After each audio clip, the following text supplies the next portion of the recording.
Let me add myself to the stream. What's going on, everybody? And happy Saturday. Happy WandaVision, the day after the finale.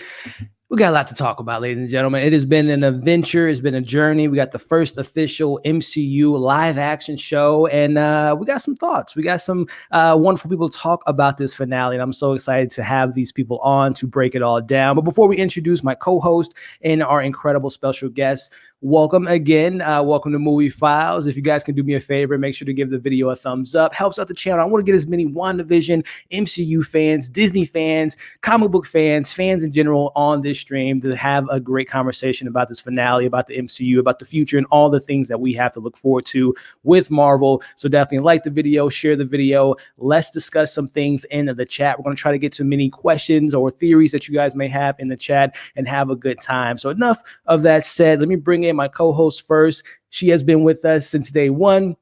Love her take. She is the #1 Ralph Bohner fan. I'm so excited to have her on. We have Amanda. What's going on? I'll never forget you for that one. I am so happy to be back. It's been such a journey, and I love talking every single Saturday about WandaVision. I'm going to miss all the discussions. It's going to be, like Wanda. I mean, we're going to be alone now for just a week. We got Falcon Winter Soldier, but for a week, we're going to be kind of sad and lonely, and we don't have a vision to kind of, lean on and create our own world. So, but Amanda, if you want to let the people know where they can find you, let them know, because you got some great content to share with the great people. Of course. Yeah, you guys can find me at AMX NDA Reviews on Twitter, Instagram, and Letterboxd. You can check out my website, candidcinema.com, and you can find me on YouTube over at Candid Cinema. I'm really excited to have this discussion with so many wonderful people today. Oh, it's going to be a good one. We've been having such a great discussion every single week, and I'm so excited for our guests to dive into their heads about their thoughts and theories and all that fun stuff, and can't wait to dive into it. Our other co-host, my guy representing the East Coast, he is the Falcons' biggest fan. He loves Sam. He can't wait for Bucky and Bucky and Sam is his favorite. So I'm talking about the one and only Chris, man. What's going on, brother? That is impressive. That's two consecutive trolls. That's a world record. What's up? Happy Saturday. Happy Saturday, my friend. I'm loving the gear. You got the Vision shirt on, man. Have you seen Amanda, Chris? Have you guys seen Vision? He's somewhere out there flirting. You guys haven't seen just this, Android. I think I found him, bro. I found him. He's right here. Okay. I keep him safe, because Wanda. I got to keep him out of Wanda's hands right now. Yeah, man, they need some separation for a little bit, man. But hey, Chris, man, if you let the people know where they can find you, man, let them know. What's up? Happy Saturday. My name is Chris Tate. As Elliot mentioned, I run Tate's Take over on YouTube. Right there, I do my TV reviews, movie reviews, and you can find all my information from my social media, my Twitter, Instagram. All that stuff is in the bio. Also, my email address for business inquiries. If you got any business, I could do birthday parties, bar mitzvahs. I've been trying to work on my DJ skills. So, whatever you need, just hit me up. But yeah, the point is, happy to be here. Elliot is, 9 for 9 on guest appearances. So, when this guy makes it big in Hollywood, he's going to throw the best party. So I'm ready for that. So I'm excited. Hey, man, I appreciate that. I made a deal with Mephisto, man. I said, hey, Mephisto, I want to have this new show. I want to have some great guests in. They're incredible guests. They're super busy. Can you help me out, Mephisto? And he made it happen. So I got to thank him out. But ladies and gentlemen, Chris, Amanda, thank you guys every single week for tuning in and coming in and having a great conversation. I'm gonna have more things to say about you all, because I'm really big fans of you all coming in every single Saturday. But we, like Chris has mentioned, we try to bring in some Avengers every single week to listen to their thoughts, their theories, their pros or cons about this show. And we got some great people to bring on. Starting off with this gentleman here. You talk about a guy that never sleeps, who talks about movies, comics, anime, video games. He has so much great energy, he has so much great takes, and I love that he loves Pixar, because I love Pixar, but not as much as this guy. I'm talking about the one and only Zach from Zach Pope. What's going on, man? Hey, man, thank you so much for having me. I watch this every single week, so I'm really excited to finally be able to join. Started a new job, gives me the weekends off, so more time for doing this stuff. But you are right. I do not sleep at all, and that's okay, because when there's WandaVision and there's, Zack Snyder Justice League this month and Godzilla vs. Kong and Falcon and Winter Soldier, when can you sleep? But I'm all for it. I take all that content, I watch it. My whole family and all my friends think I'm insane, but I'll go to work And I'll be like, "Oh, you watch WandaVision?" No, No, we didn't because we're here. And I'm like, "But why?" They're like, "Because I need to sleep." I'm like, "So did I. I'm here. I don't know what you're talking about." So. Not everyone's as committed, man. We love our some MCU stuff. Yeah, man. we do. Zach, man, if you want to let the people know, if they're not too familiar with your amazing content and your amazing YouTube channel and all your other outlets that you do some great content on, man, why don't you let the people know? So you guys can find me over on YouTube. Just type in Zach Pope. I should pop up. If I don't, then I don't know anyone else with my name, and especially my last name.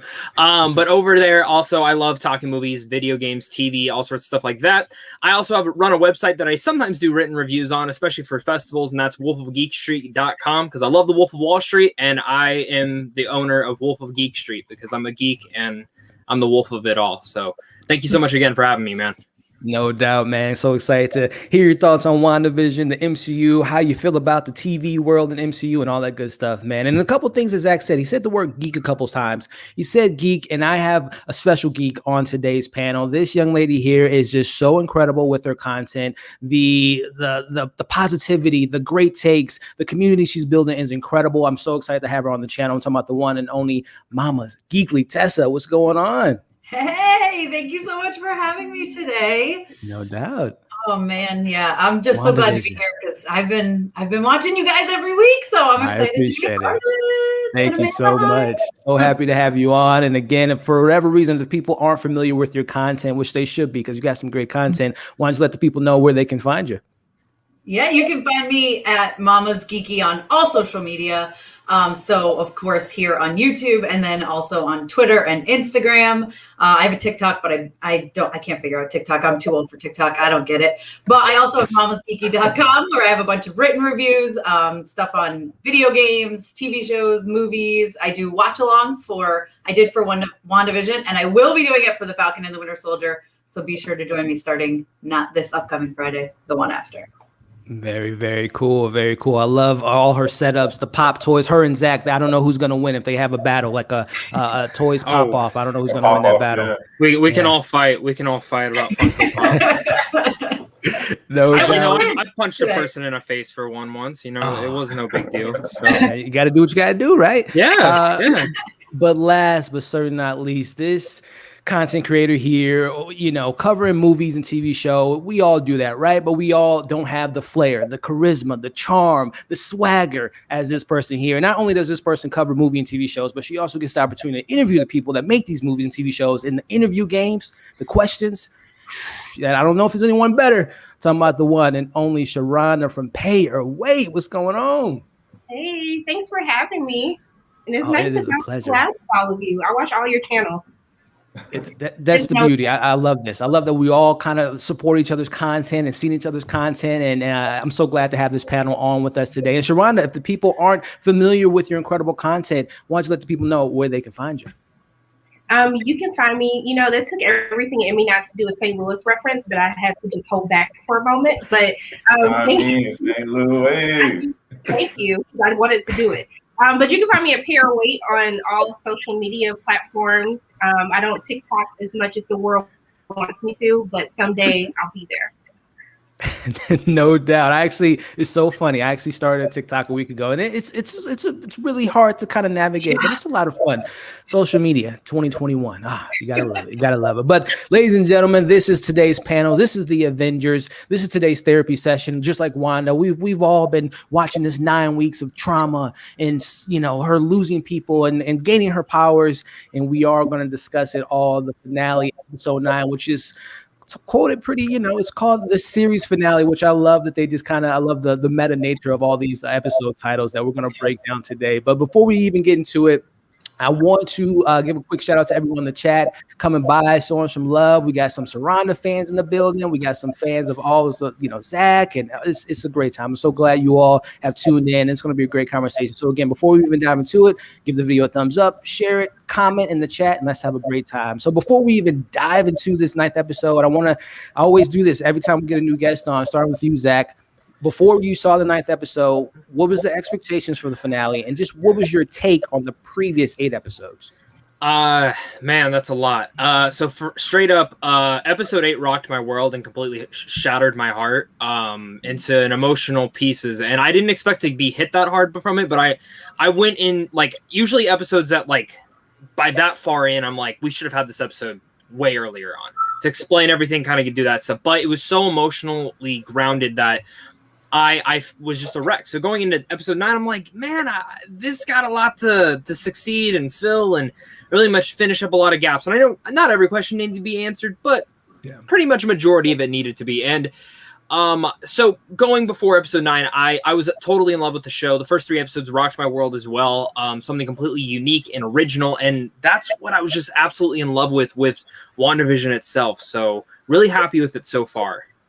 Nice, man. Nice. And then same question for you, Tess, in regards to just the previous 8 episodes, and what were you kind of hoping to get with this 9th episode before we dive into what we actually got?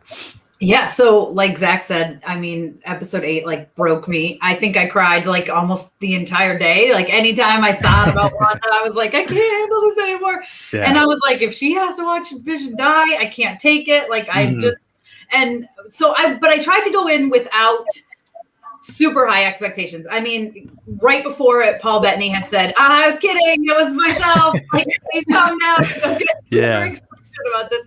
So I told myself, like, there's probably not a cameo of someone major. Don't let it ruin what WandaVision is, like crazy high expectations. So I kind of forced myself to sit down and be like, we're going to get what we're going to get. Right. And it's going to be awesome.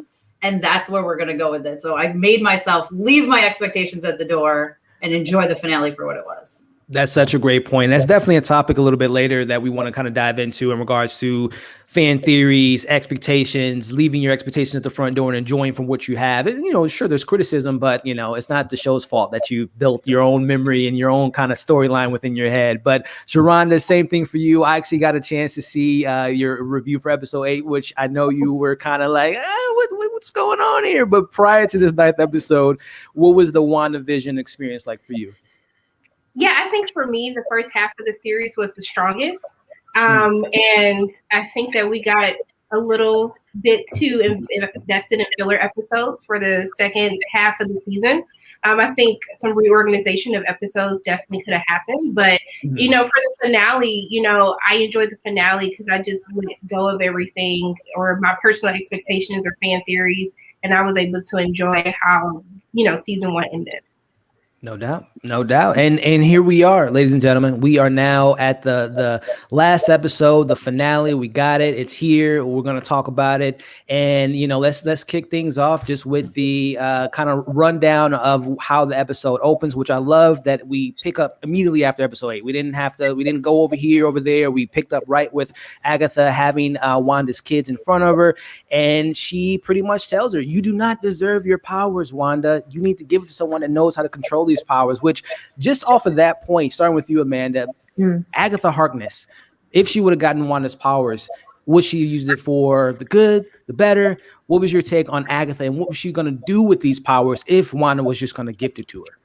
Well, I don't think she would have used it for good at all. She bites children. She admitted to biting children. So I think that she would have used it for bad for sure. I love the dynamic between Agatha and Wanda.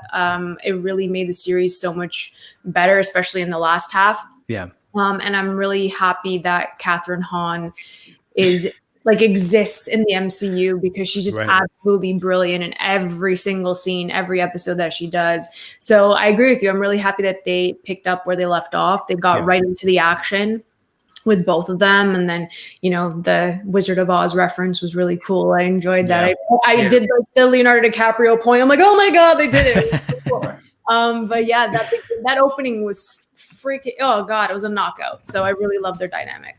Toss it into you, Chris. Just your thoughts on, again, Agatha telling Wanda you can't control your powers, which is so kind of interesting. She says that with the episode prior, she didn't know how to control her powers, but she wants to control this power that she didn't even know existed. So it's really interesting to kind of know what would have Agatha done with this power. Should have killed more dogs with this power, Chris? Yeah, she's lying, of course. It's the same way how like Mysterio told Spider-Man, like, let me just hold the glasses. Let me just hold on to these. Like, he wasn't going to do nothing good with them. So I thought the same thing about Agatha. Like, she was going to violate. But yeah, same thing with Amanda. I like the opening. I'm happy I didn't wait till 3 a.m. for it. But I would have been like disoriented. But at 7 a.m. it was good. Yeah. They didn't waste any time. And like to Sharonda's point, like they did have a lot of filler episodes.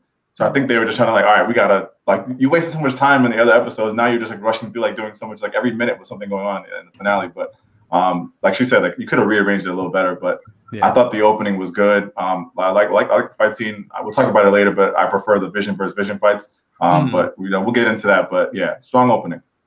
It's an interesting point you brought up there. We were talking off camera, and I tossed it into you, Zach. You had mentioned that you just found out that there might have been an explanation of why it might have felt disjointed at points due to some scheduling. If you want to dive into that, and also just your thoughts on the opening and Agatha and Wanda and all that stuff. Yeah, so I'll dive into that real fast. Something I found out this morning from some interviews and just some just thoughts was that last episode was filmed after COVID. So it was filmed. They had to take an immediate break right after everything. That's when they exactly got shut down. Was in the middle of filming that last episode, and then they come back and they had to mix around some things. So it's interesting to see like where everything kind of came about. I overall really like this last episode. It's not my favorite one by any strong means. I think it's it adds a lot to this world. I have literally with the entire show, I have one issue. I have one issue with the show, and I'm sure we'll talk about it later down the road. It has everything to do with Ralph Bohner. I hated what they did with that. I will argue that till I'm blue in the face that what they did there was the stupidest thing they've ever done. It was kind of back to the Mandarin type stuff within Iron Man 3, which was done way better, I might say, because that photo of Ralph looked like an actor shot. Whatever.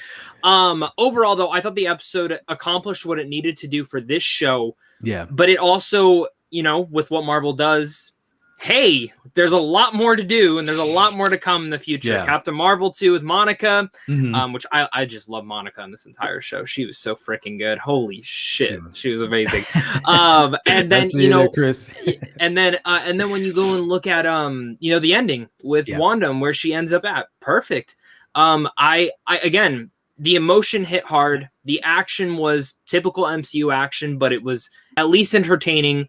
And I think for me, the thing that I really took away was that Vision fight. I like that it wasn't just two Visions fighting overall the entire time. It really came down to what Vision's character is. He's a philosophical robot.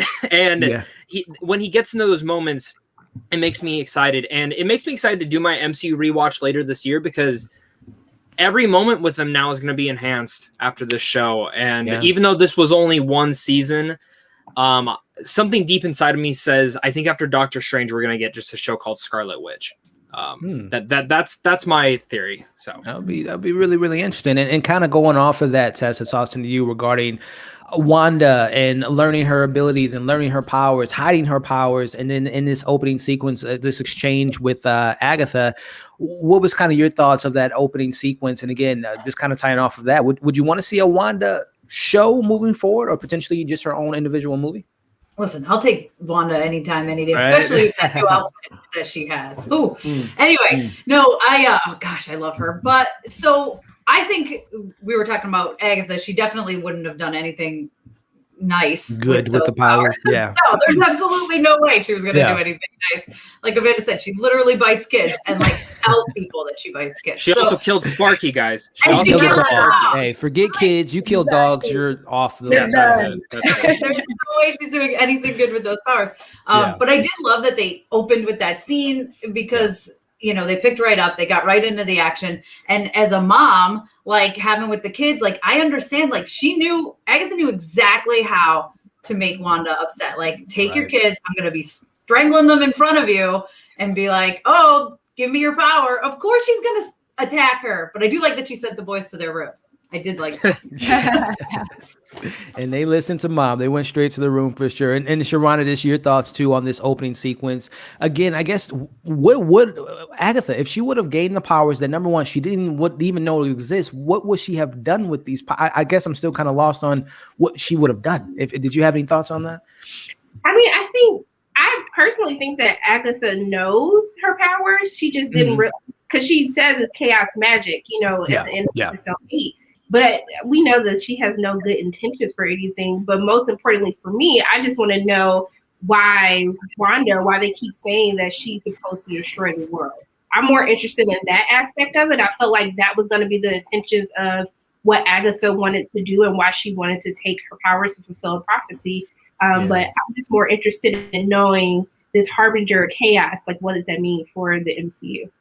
That's such a good point in regards to a Nexus being being able to travel to multiple dimensions, going and messing up stuff. And again, and Amanda and us, we talked about a couple weeks ago, do not kill off Catherine Hahn, because she is a lot. Number one, she's great, but also just the idea of her, very similar to the comics, being a mentor of some sorts and seeing her kind of come back in the mix and really learning, because we never really learned from her origin story. She's exploring dark magic, but who nudged her into that maybe direction of kind of exploring magic that she's kind of forbidden within her coven?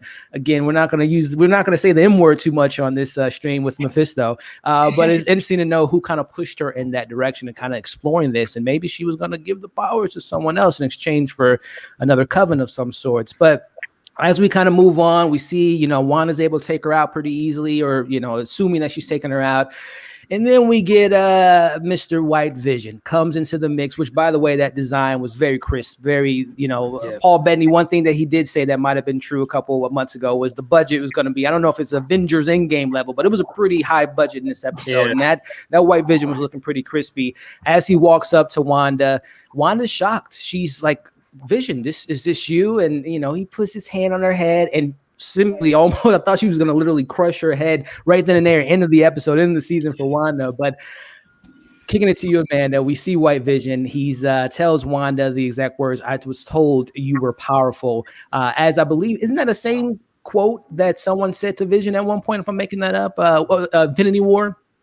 Corvus Graves or whatever, Thanos said that to Vision. So it's kind of an interesting wordplay that he says the same thing to Wanda. So just your thoughts on that, Amanda, regarding White Vision in the mix and the design. Were you a fan of it? Oh, he looks so cool. I was impressed. Like, as you said, I completely agree with you. The budget, just unreal work for Vision. I was kind of like, I was so sad that he was crushing her head, because I'm like, she was so happy. She's like, oh my God, it's Vision. And they like trolled her again. I'm like, why do they keep hurting her? Like, why? I'm so over it. Like, Isn't it funny that they went for her head, very similar to Vision getting his head punched out? There's something about heads in this show, but no, as I digress, go ahead. But yeah, it's just that the look was cool. And then obviously what comes after is just unreal, that fight scene. But he looked amazing. Really just a knockout. Yeah, 100%. And Chris, tossing it to you, man. Is it just me and to everyone on the panel? Was it a little bit of like when he was going to speak for the first time? Were you hoping for James Spader's Ultron voice to come out of Vision for just a hot second? Was it just me there, Chris? Oh, I told you. Only when he got the memories, I was like, "Oh, Ultron's definitely coming out of this." But I didn't know what he would sound like. I was like, it could be anything. It could be my voice. It sounded like Tony Stark, right? That would have been a Robert Downey Jr. moment. Exactly. I was just more impressed, like just overall, like how like this is a TV show and the graphics look so professional, because we've seen other TV shows where that shit is not like up to par. Yeah. Definitely like kind of like that Green Ranger vibe, where like Green Ranger comes out of nowhere and then just like kicking their ass, and then like joins up with them. So I kind of think that's where we're going with this whole White Vision thing, but. We'll get there. Yeah, hey, Kimberly can be, we got Wanda, complete Kimberly and Tommy, and the whole team. But kicking it to you, Zach, regarding seeing Vision for the first time, White Vision. He's on a mission. He's gonna take out Wanda before the Hex Vision comes into the mix. But just your thoughts on that design, the voice, and just the overall take of Vision going against Vision here in a second. We all knew it was coming. I will be honest, though. This is why, again, I'm never theorizing for any sort of show ever again, because none of my theories. I mean, flat out, the last time I theorized this much was when Last Jedi was coming out, and none of that happened. Yeah. So then I was like, never theorizing again. Then this whole show came about. I'm like, Mephisto. I know you said not to say the M word, but I'm saying it. Mephisto. Oh, that's going to be Ultron, right? They keep saying Ultron in the show, which I'm actually really happy they didn't do that. I'm happy they didn't do the M word. I'm happy they didn't do any of that. I'm happy with the direction they took it in, because it was more, it sat in the show really well. Again, I only have one issue, but I love how Vision looked, and I love, please never let Paul Bettany do an interview again before the show's over. Please, first off, never let any of the actors do an interview again before the show's over, because they were all hyping up something. And it was awesome to see White Vision show up. Yeah, I didn't really know anything about him from the comics, so I kind of get to dive into that a little bit more now. But cool fight scenes. I like how it ended. And where does he show up next? Who knows? Yeah, that's a good question. And Tess, it's also to you. Speaking of that White Vision, I know you said you pre-ordered your Funko Pop of that toy, which I know is going to be just as cool to see in person. But just your take on this version of Vision and coming into the mix and wrecking shop.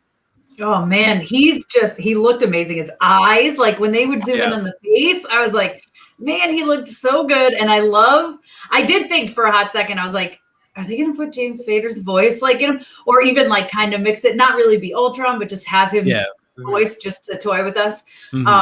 Which, because you never know, they throw people in to toy with us, clearly, as we're gonna get into later. But I loved it. And I loved how they made his voice. Like it was definitely still Paul and they just mixed it a little. But I will never get the sound of him trying to crush her head out of my head. That was awful. Pretty dark. It's pretty dark. Again, Wanda, they just, as in the comics and in the MCU, trauma, damage, they just throw it all on her, but she can take it, man. That's the Scarlet Witch for you. But Wanda, go ahead, Zach. Literally has the worst luck. I mean, this girl almost killed Thanos single-handedly by herself, and they just keep, screw your parents, screw your brother, screw your new brother we gave you. Let's get rid of him too. Screw your husband, screw your kids. The dog. The dog. I mean, straight up, like Wanda can't have anything. She can't. Shit, I'd be the villain too. I would be a villain too if they did that to me. Hey, I'd hold the whole town hostage too. Like that's do what you got to do. That town, come on though, it looked depressing when she drove through it. I think she gave him a better life. Yeah, that's what I said. Yeah. We'll talk about that town a little bit because they were willing to die. They're like, I am done with this games. I will just kill us now. But Sharonda, your thoughts on Mr. White Vision, the design, the aesthetic, the voice, and were you just a little bit like, did you want to see Ultron in the show at all? Just I guess that's one of the first questions. Then just continuing on Vision versus Vision here. No. I mean, I feel like I'm the best of the entire group because I was a little underwhelmed by White Vision. I'm happy that he became white in the finale because in episode 8, I was like, my man's looking blue when he's supposed to be white. I don't know if this is just the lighting they had on him, if that was the showcase display. But I think for me, I wish they kind of would have thrown in a little more comic book into it because White Vision gets created because the agents were manipulated into creating him. And so I think that if they would have introduced White Vision a little bit early, like maybe an episode or two, just so we could enjoy him as a villain instead of being tricked by this philosophical question that Vision or Color Vision asks White Vision. And I think it would have just made Ragnar Hayward a better villain because I felt as though we understand why he's doing what he's doing. Because it almost feels like he was like this cool kid trying to save the world with everyone else, and then he said, "I hate all of the Avengers. Let's just kill everyone." I felt like it would have had a better story, and it would have made a lot more sense, and it would have built a lot more suspense from when we saw him in an end scene credit, and actually giving him time to terrorize, to really see that conflict with Wanda, because this is the real Vision's body. This is not just a figment from her possessing a part of the Mind Stone. So for me, I wanted a little bit more. I was a little underwhelmed, but that's such a great point that I would love to kind of maybe elaborate on in regards to the panel here. To Sharonda's point, we know this is such an interesting thing with this MCU show. We know that this is his own kind of self-enclosed story, mostly focusing on Wanda, but at the same time, it's the MCU. So they have to plant the seeds for, future films, future TV shows. And I wonder, to Sharonda's point, did that hinder any of you guys' experiences with the show, whether it be, like Sharonda said, White Vision, Monica Rambeau, introduce her, but then kind of forget about her and then throw her here and there. And, let's bring in Jimmy Woo and let's have, him have a punchline here and there. But it just felt like they kind of was almost too much going on. Starting with you, Amanda, did you feel like there was a little bit too much setup and not enough focus on this singular story? Oh, 100%. But even like in other MCU films, they do plant seeds and then they never return to them again. It happens. And then they also waste actors as villains as well. So, and other actors like in smaller roles, they end up doing that, unfortunately, which isn't like always a bad thing. Like, don't get me wrong, but especially in this series, the way they wrapped up this finale, it was way too fast. And we did want to have I kind of wanted to have like a little bit of closure, but I guess because it's going to connect to everything else, I totally understand that they can't do that. And there's going to be unanswered questions. I get it. But like you said, with Jimmy Woo, I feel like he was just floating around. Darcy was like, if you blinked, you would have missed her, to be perfectly honest. So, and then with Monica, I felt like she could have had more screen time in the finale and even a longer conversation, with the post-credit scene that we will get into after. Because I feel like that could have just been different. This could have been way different in execution. So yeah, I was underwhelmed. It was a bit like certain people were wasted in this finale. Same question for you, Chris, in regards to, and like Amanda said, and you know, just the idea of this is the MCU now, right? This is 10 plus years in the making. They set up things. This show was so like Age of Ultron heavy influence with characters and all that stuff. And so much so to Age of Ultron, and we'll talk about the action, for me felt like Age of Ultron was just like, the action didn't sit well with me. And I felt the same way in the show, as well as this was a setup for maybe a Jimmy Woo show, you know, Jimmy and Darcy and White Vision having his own spinoff potentially, or whatever the case may be. Was it a little bit too much setup for you versus the singular story, or did you feel like it was a good mixture of the two? Yeah, I mean, maybe it was like leaning towards a little bit too much. I wasn't like super annoyed by it. I think Marvel just kind of like, they're just kind of like playing their cards, I guess, to keep those doors open in case they want to go that direction. And then especially like if someone like does something stupid, it's in political, it gets canceled, and then like you put too much stake into them, and then it's like, all right, well, we'll go to Darcy then. You know what I mean? So it's like, and it's like, and that her point in the last episode, like, I mean, I know Zach kind of touched on it, but it's like we brought her up so high for so long in this series, to then just have her do one line with Hayward, like it was just nonsense. And then like I think the worst part of this series for me was, you know, this whole aerospace thing, and then like we get Monica going to, you know, try to break into the Hex with this not like a no-name person. Like that whole scene was just nonsense. Like they could have just cut that whole thing out. It took us down a path that we didn't, like, it set us up. Like all the fan theories, like they were a little far-fetched. Yeah. But this, I know a space engineer guy, like, come on, like give me one. Like, yeah, that is, and to you, Zach, in regards to that, regarding the idea of Marvel setup, too much setup to not do service to the actual moments, the scenes, the episodes, to set up a show or see Monica in a Captain Marvel 2. Just wait, she'll be back next year. Did you feel that way? Did you feel it was a little bit too, not lacking focus, but like we got to set this up, we got to set that up versus the story? I think it did both. I think part of me kind of wishes it didn't have a giant action set piece at the end. I don't think it was really needed, especially because of the entire show and how it was played. Maybe, you know, Scarlet Witch versus Agatha. I could understand that was coming down, but it's hard for me to judge because, you know, we could see Doctor Strange 2 and this could completely elevate WandaVision to like that next level.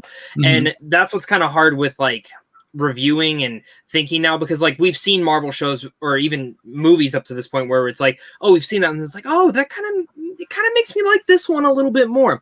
Mm-hmm. Okay, I don't like that choice because that makes me not really like this one that much anymore. So it all ties together, and I'm wondering how this starts phase 4, and it seems like phase 4 is very much like there's 3 different things they're kind of doing. You know, we have the multiverse kind of WandaVision stuff they're doing with Doctor Strange, and then somehow tying into Spider-Man. Then you have the Falcon and Winter Soldier stuff, which is going to be more of the grounded type elements, which I think that will probably eventually bring in the Thunderbolts and all that stuff. You know, all this is setting up something. Every Marvel property is setting up something. And Kevin Feige, Kevin Feige, he knows how to put it in there here and there. And the last episode just felt like the typical Marvel formula. So, you know, I do wish they kind of stayed away from there. I was okay with the end credit scenes personally, because every end credit scene sets up something. Right. I don't think we needed the scroll one though. Personally, I think that one was like, oh, okay, Far From Home vibes. Mm-hmm. Okay. I kind of just assumed that. So now it makes me think, are we going to see a scroll in Miss Marvel too? I mean, probably, since she's going to show up in there, but I did love the last end credit scene. I think the last end credit scene was awesome. Even though I was sitting there, it starts flowing in. I'm like, Doctor Strange, baby, here he comes. Here, I don't even know why I tried. I don't even know why I tried. So he's on vacation right now, but doing something, man. He's been gone for 5 years. He got to catch back up. But Tessa, the same question for you regarding just the formula is working. Obviously, you know, whether we love it or hate it, the formula for Marvel, they have it in the bag. But this is the first time they're doing a TV show, and this is not the movies, right? So in regards to how you can tell a story in a 9-episode, 6-episode versus a 2-hour film, do we feel like this is going to maybe be the tradition of Marvel of, again, continuing that formula of like, we have this characters, the secondary characters that you guys love and you want to get more from Falcon and Bucky and all the different characters that didn't really get a lot of shine in their own movie, but we also got to set up other stuff. Is that something that you felt like WandaVision balanced well, or like going back to Sharonda's original question, White Vision, he comes in, he's a cameo, but then, okay, hey, can you come back? We want to learn a little bit more from you. I think, it didn't bother me, this stuff. I get what they were doing. So for me, Monica, they bring her in, they give her the power. She's amazing. She's awesome. You're excited about her. You're going to see her in Captain Marvel 2. We're not going to waste our time now telling you how she got her powers in Captain Marvel 2 because you're already going to know. So we don't have to waste that time in the movie. Sure. And I think they're, stuff that happened 10 years ago is paying off now in WandaVision. So it's like with Marvel, it's like it's a waiting game. I mean, I think this is so morbid. We'll all be dead before they completely give an end. Like, you know what I mean? I think Avengers 55. Flat out. If I'm ever on my deathbed. That's what I mean. I don't think they're ever going to give like an end because even Endgame left stuff open, with the shield and nothing is ever going to end. I think Kevin Feige has said he has till 2028 planned out right now. So in the future. Every little thing they do is planting seeds. It'll pay off eventually. We just have to wait, and it's frustrating, and I hate it. But at the same time, I love it. So I don't know. I'm a sucker for Marvel, I guess. Yeah, I mean, and then just tying it all back around to Sharana, your original question again, just besides, Vision feeling underwhelmed, was there any other characters, and we're going to get into Mr. Hayward here in a bit, but was there any other characters that you felt like was too much of a setup versus you wanted a little bit more from that character within this individual show? Yeah, I think how they handled Monica in this final episode was very disappointing. Even from her interactions with Wanda and the apology and it's okay, you've been beating my ass for the past 8 episodes of the season. Like, it happens. We have bad days. Water under the bridge. It didn't make sense to me. And I think that for me, why I love the first half of WandaVision is because it's about Wanda and Vision. And I think when you get into the weeds of trying to introduce new properties, trying to tie it into new films. I mean, if you think back to the first phase of Marvel, you didn't really get tie-ins to other films until the end credit scene. So that entire film was dedicated to those characters. Building the characters up, we lost Vision for the second half of the season because he went road tripping through Westview with Darcy for a whole episode, and Wanda was trying to keep him away. So I feel like Vision got shortchanged, and then we just had to watch him die for the millionth time again. So for me, I just felt like the show is at its best when it's focused on Elizabeth and Paul because they're such fantastic actors, and you care about their characters. And now, to me, when this was explained, announced, we were supposed to just be getting a fleshed out version of Wanda and Vision and forget all of the extra added characters. I mean, I guess for me, you still could have had the same setups. And I know that people I thought a cool end credit scene, because we already know that that Monica is going to be in Captain Marvel 2. We might go into Skrull Invasion. We don't know yet. But I thought a cool end credit scene would have been Agatha, even though she's this nosy neighbor, maybe babysitting Reed's baby. It's up Fantastic Four for them to redo that, and it still stays true to Agatha's backstory. She's a nanny for their child. So I just think that I think we need to get back to the basics of really just focusing on these characters. Because when you're bringing in Blue and Darcy, it's great to see them, but if they have nothing to do, I mean, I'm glad they got that check, but it's just empty calories. No, I agree with you. And there's two things you just said there that sounds so awesome. Number one, you mentioned about that Agatha scene. That Sharana, you need to Kevin Feige needs to hit you up. That sounds like to me. Hire me. If I see that scene, I'm gonna come straight to you. I can see that being like a post-credit scene for Doctor Strange 2. We see Agatha Harkness watching the kids, and that's like, that's a great call right there. I love that. And then the second thing you mentioned was, it's almost, I don't want to say it's almost the Marvel is almost at the point now where they haven't peaked, but they have so many characters in their world to their disposal. Going back to your first phase 1 conversation, it was just Iron Man, right? It was just Iron Man. We had the Hulk, then we had Thor, Captain. It was just singular characters versus now in Endgame, we had 150 people all on the screen. So it's almost like very similar to the comics. Hey, let's throw in, a Moon Knight in this run. Let's throw in a Blade. Let's throw in a Peter Parker. I think it's the gift and the curse of Marvel. They have all their chips on the table now. They're very similar to DC, unlike DC that doesn't know how to use their characters and shelve them for so long. But Marvel now is like, we got all of our toys. Let's put them all on the floor and let's just play with them, which can be, again, a gift and a curse because some people might get shortchanged. Well, you say that, and for me, that's what I was hoping to get from these singular shows is that these shows focus on these particular characters, like Falcon and Winter Soldier.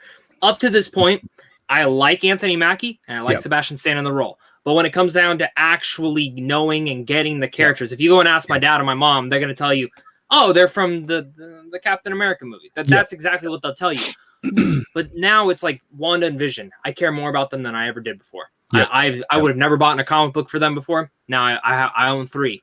There you go. Same thing for Falcon Winter Soldier. I already know what's going to happen. I'm going to be so invested in those characters afterwards, and I'm so excited because both those actors deserve that type of stuff. Loki, honestly, I'm one of the few. I think Tom Hiddleston's great in the role, but I don't think there's a lot of development to him. Now he's getting his own show. That's what's awesome about all this, and that's what I wonder how much Falcon and Winter Soldier is going to be about them than it is about the entire world. And now that's making me think Loki, same thing. Loki, there's rumors that Kang could show up in there. And if that's really much to set up for Kang, okay. Yeah. There's just, I really hope that, it's not of the first few acts are, hey, we're all going to focus in on these characters. And the rest are like, all right, but now let's tie everything back. Because that's something I think I'm missing is that that's also why I love the Guardians films so much. They're all so standalone. And I don't mind the tie-ins, but let's keep them singular too. Let's make sure to focus on the characters that are making the entire show. I think that's more of a con to the entire universe than it is. But I think that's an issue with that. That's a common issue that I have with both Marvel and DC. You have all of these great comic book stories, but you don't even have to come up with anything new. You literally have right there. Stories, like, at your fingertips. And I think another thing too is I wonder, are we going to start rewriting powers and rewriting storylines now that Marvel has access to their entire library, which is a lot of what we saw in WandaVision, because Wanda has a whole new class of powers that she never had in the previous film. So that changes everything. It's such a great point you bring up there because even in episode 8, she's had powers since she was a little girl, which obviously people were theorizing she's a mutant. She has a mutant gene in her. And who else has these genes in her? She kind Monica, of is. Yeah, Monica, she maybe was, everyone's like, well, the people in the Hex, they're going to have powers. Well, maybe they didn't have the same gene that Monica and, what we get with the character there. So it's a lot to be said. It's, again, I think it is a gift and a curse that they now have all their players on the table, but we're going to start to see some retcons, some things like, wait, why did that happen? That doesn't make sense. But hey, Kevin Feige is just like, just shut up and take it, and we'll see how they handle it all. But nonetheless, I'm excited to see a great conversation there. But just kind of going back into the director Hayward. Now, Sharon, I know you mentioned it earlier. He became a traditional villain. I'm going to be the one that probably is going to maybe have a different take on director Hayward, but I want to start it off with you, Amanda. We see Wu. He's captured. This is the 80s, 90s traditional villain trope where the villain just has to tell the good guy the plan. So, Jimmy, I'm going to do this and do that. And you're writing this down, Jimmy, just in case I get caught. I want to know that this is all taken down. So we see him become the traditional villain. We see Jimmy Woo doing his trick and all that stuff. But what did you think about Hayward? Was it just a letdown? He was just, come on. What were you doing, Hayward? I just, even from the beginning, like him as a character, they didn't develop him enough either. And then that's exchange with him and Jimmy. I'm just like, I kind of didn't care for it for some reason. I was just watching it like, oh, okay, this is typical. It's like by the numbers. Like I get that they, like, if they wanted to do that, that's fine. But even like, it was just so easy, even for like Darcy to like crash into him when he said the one line that she was paid for in this finale. Like it was just way too easy. And for him, like, I hope he comes back again and he does like other things, because I want his character to be developed, because what was like, you put him there to kind of like oversee everything, and then you're just kind of like, oh, we arrested him, everything's fine now, he's the villain of the show. I was like, not really, like, no, right? So I really hope that they do more with him, because like even on a ground level, if we kind of see it in Falcon and Winter Soldier, which obviously Baron Zemo was there too. But if that kind of ties in, I don't know. But yeah, he was kind of like wasted for me in the finale too. Yeah, and tossing it to you, Chris, regarding your thoughts on Hayward and just the handling of the character. And I guess, to Amanda's point, would it be a character you would like to explore in a future MCU show, or a movie potentially? No, I don't ever need to see Hayward. No more Hayward. No more. And I think to your point about the whole bad guy speech, I think the only person that ever called that out was like Scott to Dr. Evil when he told his dad, like, stop telling everyone your plans. Besides that, everyone just does it. Yeah. And the whole Wu scene, I like Wu. Y'all know I like Wu, but yeah, where are you finding this cell phone? And like, what are we doing here? In front of a sword agent. Like, again, I do like the show that they acknowledge that the swords are clowns. They are not like trained agents of shields of sorts. But yeah, go ahead, man. Yeah, it's like the weakest police force group ever. Like, if there's kids stealing candy at the store, like they're not going to let them out of their sight. To steal more candy. Yeah, I don't need more Hayward. I feel like Hayward could have been kind of iconic in a whole like we're kind of rooting for this dude in a weird way. He could have been, but they kind of wasted him, especially with the ending like that. Like, who are you shooting at, bro? Like, what are you doing? These are. He gave us a good fun. Come on now. Oh my gosh, that dad joke. That was so bad. It was so corny. I loved it. Oh, that was so stupid. That line. Tossing it to you, Zach, regarding just your thoughts on Hayward, and Chris touched on it. I'm going to get to my points on Hayward and regarding potential of this character, but this your take on his goals, his missions. Did you sympathize with him of any sorts? Is he just a traditional villain that we won't see again ever in the MCU? I don't know, because I never thought we'd see Jimmy Woo again. And now I'm so happy that they did. Same with Darcy. For dear God, never thought we'd ever see her again, and look at that now. So never say never. Like we're getting Electro in a Spider-Man film. That's how I can put it. Hayward in general, first off, I don't get why people are thirsting over him on Twitter. I saw that like a couple weeks back. Oh, is that a thing? People were like, girls were thirsting over him, and I don't get why. So, if someone can let me know why. But the next thing is, us as fans theorized, oh, he could be Ultron. He could be something. Right. Yeah. And he turned out to just be a freaking dick. I mean, here's the thing. Like, I get his motivations. I get like where he's coming from. I saw someone tweet out like this guy was just trying to save these civilians, and in his eyes, Wanda is a villain, and I get that. But you also fucking lied, man. You lied, and you can't just lie to people. And I will be honest. Why did he get arrested? Like that's just trying to build a weapon, a sentient weapon. But not only why he got arrested, but did he have a crew? Wasn't there people that was right? The rest of them should have been arrested too. Well, maybe they were. I don't know. They were under his orders, but I mean, at the end of the day, for the Scorpio course, Vision said in his will that if something happens to him, like do not put him back together. So he still broke down. That is true. So I guess I get it. Maybe he's a Hydra agent. Maybe he has something to do with that. I don't know. I would really be shocked if we saw him again. Because I don't really think he came out about to be anything. He was like the actor did a good job. I just typical Marvel. Like I don't even count him as a villain. He's just someone who had his own ideologies, and you understand from his perspective. Like I can understand where he was going.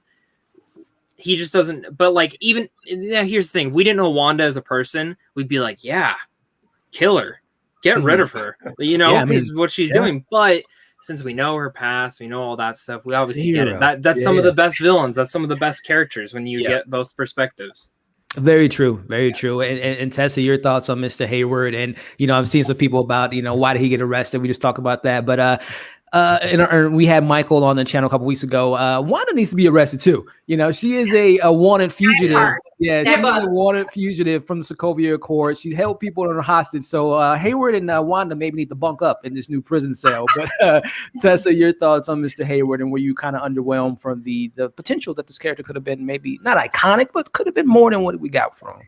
Well, real quick, I tell you, I would not be the one to volunteer to bring Wanda in. So that's probably I why agree. Not been arrested. I think nobody wants to even go there. Hayward was just a complete ass. I hated him. I hate when he sat there and tried to goad Wanda into, and he's like, oh, you could bring him back to life. You could do this. You could do that. He's not yours. That was all on purpose. And I thought, okay, maybe he'll be. And then they were just like, we're just going to give him a dad joke and move along and arrest him. And you're like, what? So that was a little bit of a letdown with him. I'm hoping it has to do with what Zach said. Maybe they couldn't get him back to film some more scenes. And that's why, hopefully, maybe they had better ideas for him. But I don't want to see him again. I don't care. I don't like him. He can rot in jail. I hate him. Let's get rid of him. Out. Get rid of him. Done. Sharon, is there anything good that you can say about Mr. Hayward and just your overall take of that character? I can, because I hate Hayward with all my heart and soul, but I do have a soft spot for petty people, okay? And he's petty to the T this entire season. So for me, I mean, let me just give Hayward the backstory he should have had, even if we're not going to include comics, because Hayward, I mean, he did kind of in the beginning. It was like, hey, like you guys were supposed to save us. And you disappeared in the blip. And then for those of you who stayed behind, it doesn't seem like there was any saving the world happening, for those couple of years. Yeah. So for him, they had to have some type of weapon or some type of thing that they could use to help protect the world as a whole. It's just we never got to see any of that. So that's just the backstory that I gave Raggedy Hayward. I don't know if it's true or not, but that's just me. But I do feel like we have to have a serious conversation about Wanda being held accountable for her actions. Because that's like, we're really letting Monica, I always mix up their names. We're really letting Wanda get away with a lot. And she's been like sliding under the radar since Nigeria. And it's time for her to like have some accountability. 1000% true. And that is too. So I am in the same camp with you with Hayward. I think that the character, I like what the character represents versus what the execution of the character was. Because I think it's supposed to represent, like you just said, heroes were gone, and the heroes that we do have, I think Natasha might have had a force of Avengers when she was in Endgame. She was kind of the head of, making sure everything was going okay, but we really don't get a sense of what she was doing in that time. Hopefully, we'll see that in Black Widow. Well, we won't because there's a Civil War in it and then Infinity War. But I think Hayward was supposed to represent this ideology of Civil War, the idea that these heroes are not really the heroes that the world, that everyone wants them to be. And Hayward, he kind of, stick with me here a little bit, he kind of reminded me a little bit of Baron Zemo, that he kind of won because his idea was Wanda's a villain. She's a terrorist. She's a threat. And Westview can definitely agree with Hayward in that sense that she is a threat, that she was someone that took them hostage for a week or so. So again, the execution of the character kind of fell flat for me, but what the character represents, I think we're going to see that through line, Falcon and Winter Soldier.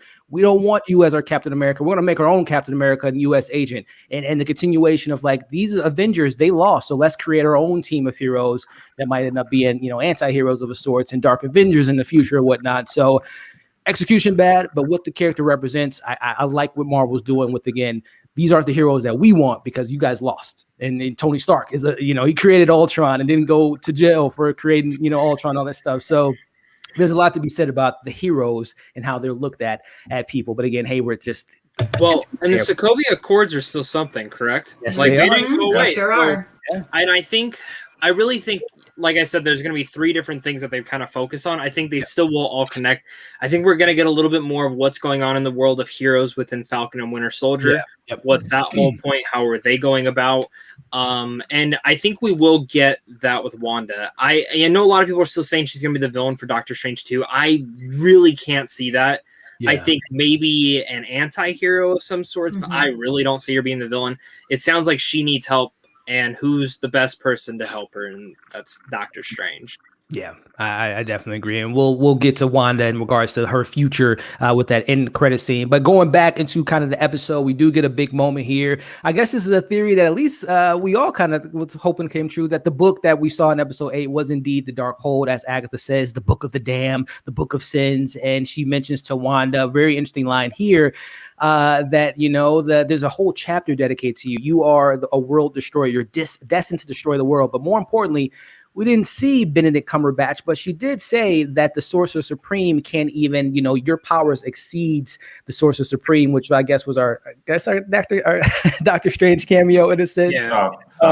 They could, he's over there shooting the film, but we're going to mention him. But as we kind of toss it to you, Amanda, just your thoughts on this Darkhold. And do you think that this Darkhold will be something that someone will be looking for, whether that be a Doctor Strange, a Baron Mordo, Dormammu, Mephisto?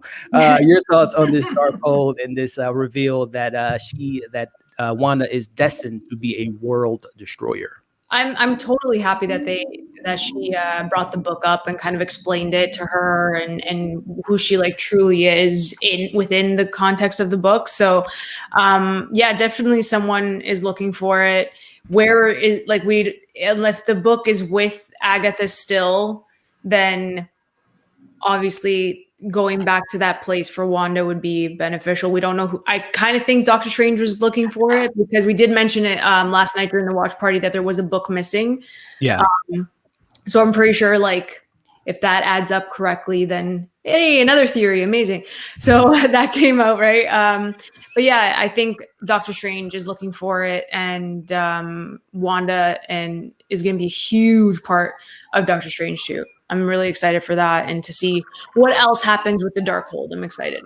No doubt. And we did talk about it a little bit last night regarding Chris, tossing to you again, this Darkhold. Do you want to see more from it, learn more about it? But also, were you a little bit maybe disappointed or happy that we didn't actually see Doctor Strange make a cameo in this episode? Yeah, I kind of want to read it just to see what I can make happen, if we're being honest.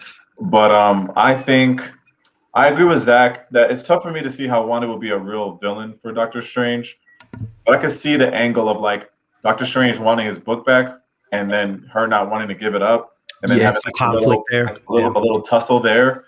As far as not seeing Strange, I understand why he wouldn't be in a TV show. I get that. But a little bigger of a clue than the end credits with playing his music. I thought I would get a little bit more, obvious of an end credit scene leading towards Strange too. But I mean, we'll take it with the with the end scene and the theme music. But I mentioned it yesterday. I think I wanted to see a little bit something stronger that would lead us there. But then maybe Marvel's thinking it's too far away. We're going to be looking for Doctor Strange not even until another year. So that could have played into it too.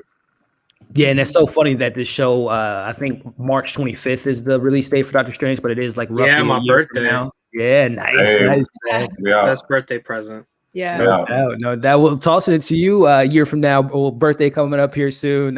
Zach, your thoughts on the Darkhold, its presence in the MCU, the continuation of it, but also too, just were you a little let down that we got the name drop of Mr. Stephen Strange, but we didn't actually see him? Was that something you were looking forward to, or are you okay with not having the appearance of I didn't need him to show up. I kind of wanted him to, but I didn't need him to. I think it was enough to, again, focus on Wanda in that last end credit scene. But I have been kind of looking into the Darkhold more because I didn't know anything about it besides what Agents of S.H.I.E.L.D. and the Runaways had talked about it. And there's this demon named Cthulhu or something like that. It's Chthon. Mm-hmm. Now, we see a little image of him around the Scarlet Witch outfit in the Darkhold book when she's flipping the pages. Now, I was looking into him, and apparently in a lot of the comics, there is no Scarlet Witch without him. So, came from him. Yeah, and we don't know who the villain is for Doctor Strange too. That's a big thing. I still think it's Mordo in the end of the day. I think he probably wants to kill Scarlet Witch herself. He wants to rid everyone of magic. Right. But there's been rumors that it could be Nightmare. There's so many rumors out there. But again, that was when Scott Derrickson was in on it. Now my boy Sam Raimi's on it. So who knows what they're doing with that? But it brings up an interesting topic of debate. What is going to happen?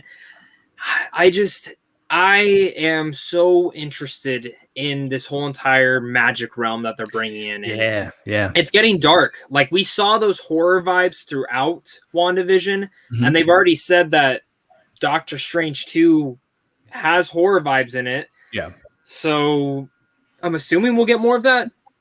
I don't know how many more, but I'm all for it. Let's just do it right now.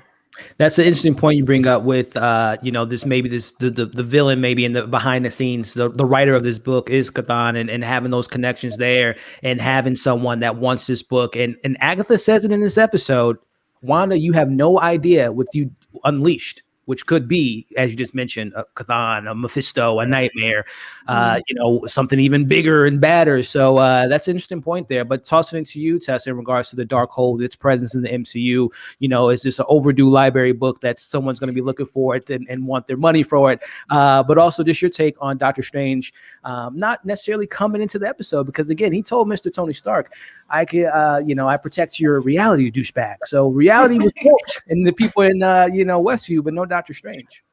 Yeah, I was so excited when Agatha said Sorcerer Supreme. I thought, oh, we're getting a Doctor Strange. He's going to come in even at the end. And I think it probably has to do with the rearrangement of stuff and the fact, like you said, it is a year out now. Maybe they were going to have something that was going to tie closer, and they just know they don't want the hype to die down before it comes out. Kind of like what's happening with Black Widow right now. It's just if it keeps getting pushed and it keeps getting pushed. So maybe that's why it didn't go as far. I thought for sure when they went past Wanda with the T, I thought that was going to be Doctor Strange in the other room. I'm happy with what we got, but I thought that's what we were going to see. Would I've liked to see him? Of course. Did it ruin all of WandaVision that I didn't know? Yeah. We got the name drop. That was exciting enough for me. But yeah, I do think there's going to be people out looking for this thing. Wanda's not going to be doing good things with it. I mean, anyone who touches it goes down a real dark road. And I think that's going to happen with her. Will she be the actual villain? I don't know so much as an antagonist, but she's not going to be a hero at the beginning of Doctor Strange 2, I don't think. I think she's definitely on that road to bad things. It will be interesting. And Sharana, just with you with this Darkhold, again, someone even brought it up in the chat. And if I'm not mistaken, in regards to Darkhold, I think there's connections to Blade with the Darkhold, which again, like Zach said, we're getting more into the darker side of the MCU with Blade and Moon Knight and Werewolf by Night. So this book is a very prized possession, which makes me wonder how Agatha got into her possession in the first place, which is again a little backstory with that character. But your take on this Darkhold book and your take on Mr. Stephen Strange not making an appearance, if you're okay with that or you want to see him. Yeah, I don't care I didn't care to see him. I mean, we know that there's going to be tie-ins to his film. I'm kind of just like, just show me the movie. But I think if anything that we've learned from WandaVision is to never theorize again. So I have no thoughts. I have no dreams for anything. I'm just going to be right there to watch it when all of these movie and TV shows come out. Yeah, like from now, like honestly, like if Toby and Andrew don't show up in the next Spider-Man film, can you imagine how pissed everyone will be? That will change everything. That will change everything. Yeah, I've heard a lot, and I've heard from people. I don't know at this point. After everything, I was like, all right, they don't show up. I'm not shocked. Yeah, what's going to happen is they're going to be like, oh no, we need to get them. Guys, you have to come in. We can't handle this. Marvel fans are going to be so mad. How much can we pay you to walk by in the background of this shot? Yeah. Or Toby's just going to play a pizza delivery driver. Right. And Andrew's going to play a guy who's in prison for snapping his girlfriend's back. So. Yeah, he will be. My God. And I really hope that we get back. Do you remember when, with X-Men and when Marvel first started, that, you literally knew nothing about the movie. And I love that. A movie and then someone pops up and you literally lose your shit. Scream. And that's why, yes. Dude, I was just talking about this with my dad. How 10 years ago, I didn't know anything. And now it's spoiler, leak, this. WandaVision, most of the show was leaked for me. Besides the last 2 episodes. I mean, I knew Pietro. I knew he was playing a version of Quicksilver months ago. Mm-hmm. And everyone was like, oh, who's he going to play? I'm like, he's playing Quicksilver. Well, he didn't end up being it. But I miss, man. That's why, honestly, The Eternals is my most anticipated Marvel film. Not just because of Chloe Zhao, but I don't know nothing about it. Thing. I know what they look like. I know who's in it. And that's it. And that's on that too. It's I'm scrolling Instagram today and I'm seeing the set photos from Thor. Yeah. Oh, that made me so mad. I don't want to see it because not only that, then it's these grainy ass photos.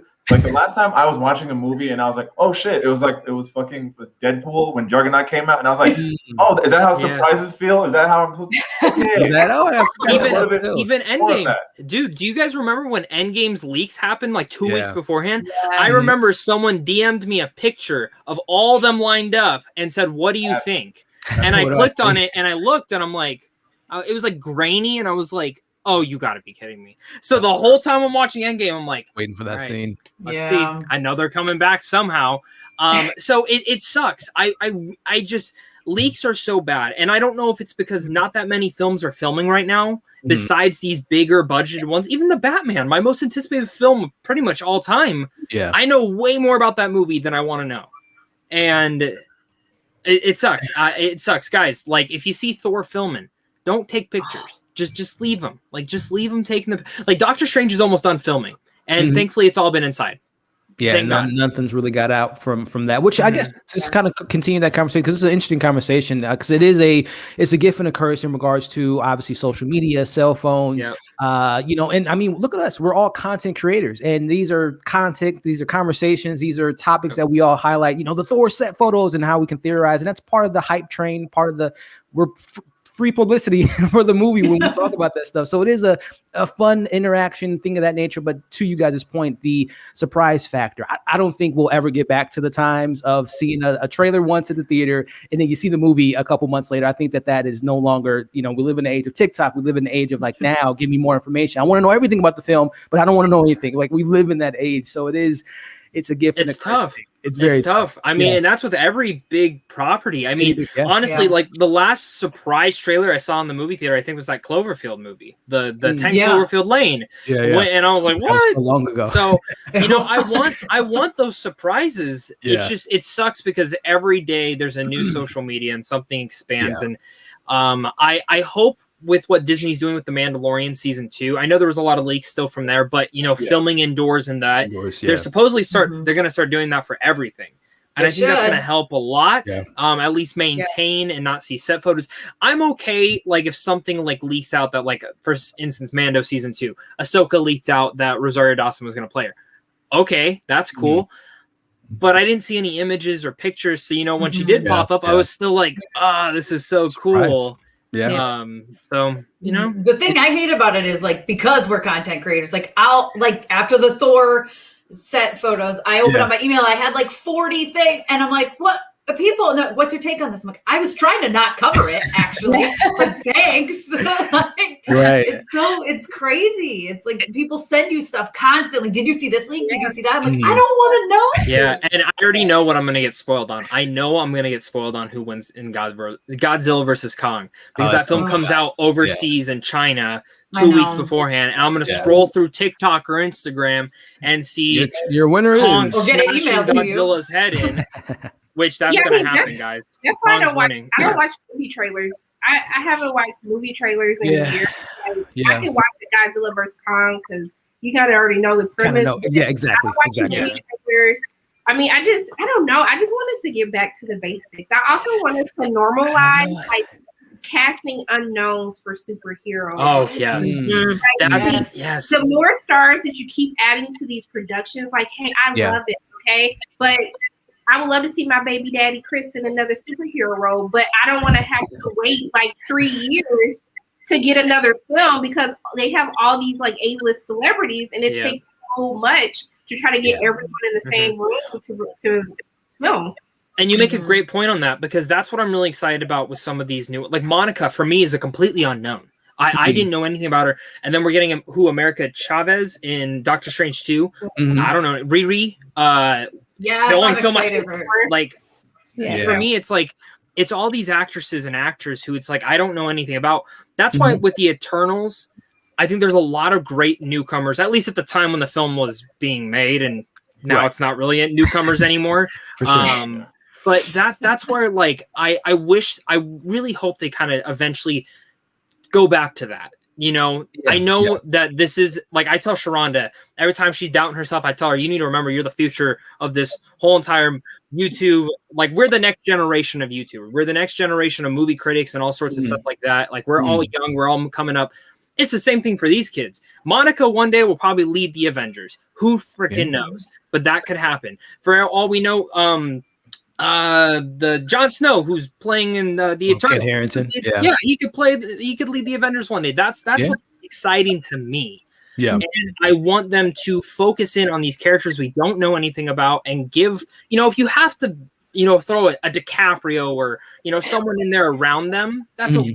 But these big characters, give them the new actors. There's new people. Look at California. There's so many people out there that want jobs, and they're all great. Yeah. I mean, it looks like Marvel is doing that again. Dominique Thorne for Riri Williams, and even I'm so happy that I know Sharana because I watched a lot of your Lovecraft Country. Getting Jonathan Majors as Kang is going to be so awesome. Oh my and I know Sharana's #1 fan here, Mr. Majors.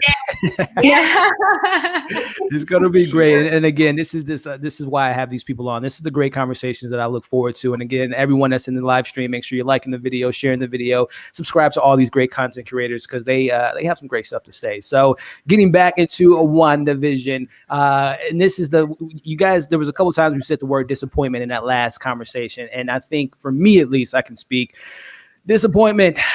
We get Mr. Ralph Bohner. Ralph Bohner. So come on, that's funny. It's funny. That looks like a photo from when he was starting acting. I think it probably is. It might be his real thing. It might be his real first headshot. I think so. So Amanda, I know you're the #1 fan of Mr. Ralph here, Mr. Ralph. Your thoughts on the reveal? Is it funny? Is it a Mandarin all over again? Is there hope that this is another stick with me here with this one, Amanda. This is maybe Pietro, but he's Ralph in this universe, but he's like another doppelganger of I don't know. But Amanda, your thoughts on this reveal of Mr. Ralph Bohner. I was so upset. You know how upset I was. We knew it was coming. Don't get me wrong. It's not like I didn't see that coming, to quote ATJ in Age of Ultron. Was that your face? Well, hold on. I want to go back. Was that your face when you saw the reveal, by the way? Yeah. Literally. I was like, you know what? It wasn't even like the reveal. It was him sitting there with the guitar. And I'm like, something's up. Something's weird. Something's going to happen. It felt so off. Personally, I don't know why. I know why they made this choice to like troll us. I completely get it.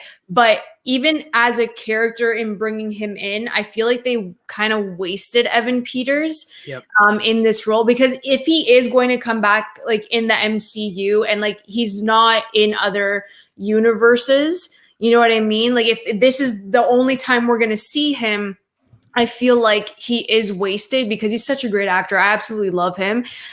So hopefully, as you said, that he is another version in another universe. I'm not hoping for anything anymore after the show. I swear to God, like I'm done. I don't care.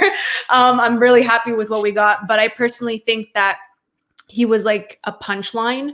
And I would have rather have had Aaron Taylor Johnson as Pietro come back if we're simply looking at character development for Wanda and how emotionally effective her bond with her brother was. I think that would have kind of knocked it right in the feels a bit more than what we got, because it was always like, I feel like they used him as like joke.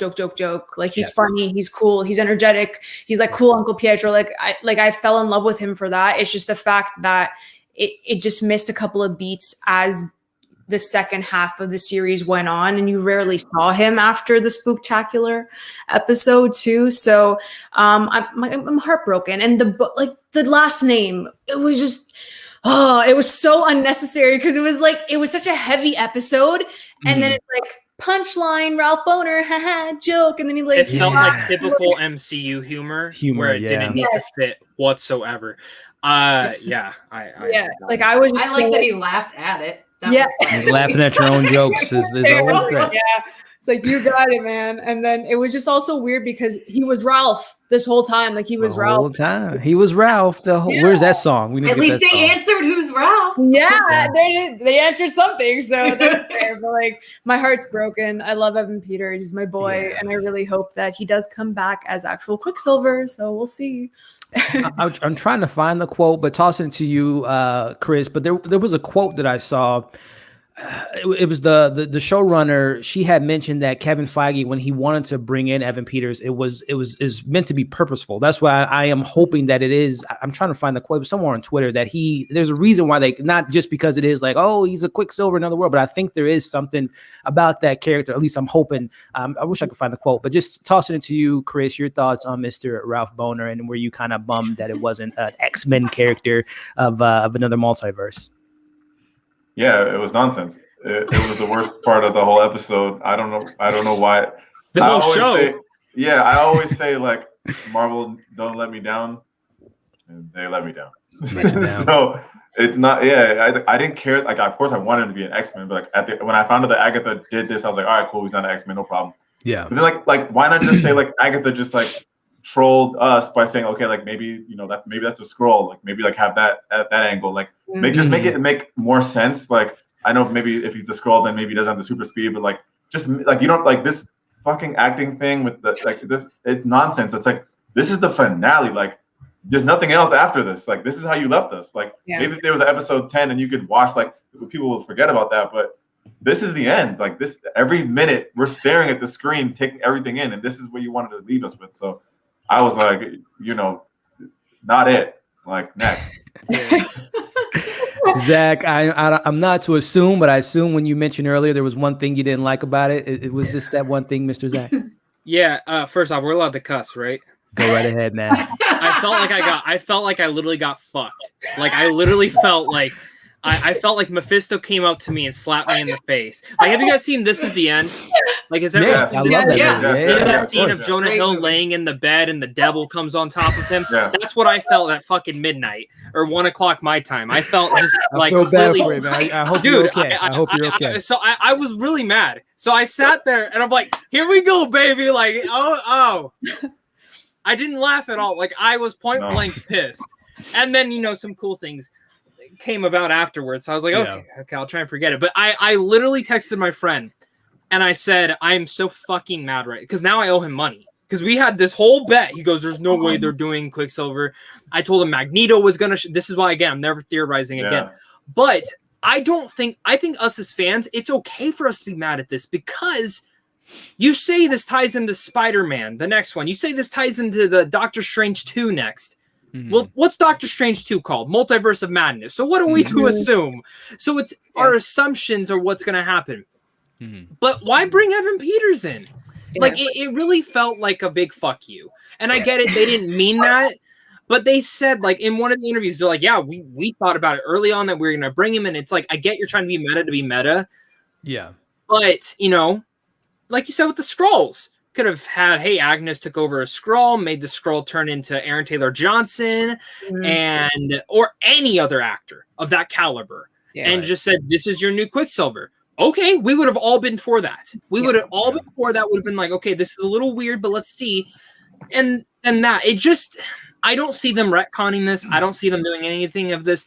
I think it's more of, hey, I know you all think that maybe we will see the X-Men from that universe again, but probably not. You never will. I think Deadpool is the only safe character, which I've been saying. I have a whole rant on that, especially with if you don't bring back Vanessa, Domino, all that, I don't know how to feel. But that's a whole different discussion. I just feel really I really felt like I got smacked in the face with this. It's the one thing that I didn't feel good on. And I don't even think this is the Mandarin one, because the Mandarin I actually didn't mind. I was sad that the Mandarin didn't show up, but I'm like, at least I can believe this, and at least I can say, hey, you know, the Mandarin's going to eventually come, probably. Come on, yeah. Which now he is, so it's just like with this, it's like, so what, I'm never going to get another Quicksilver again?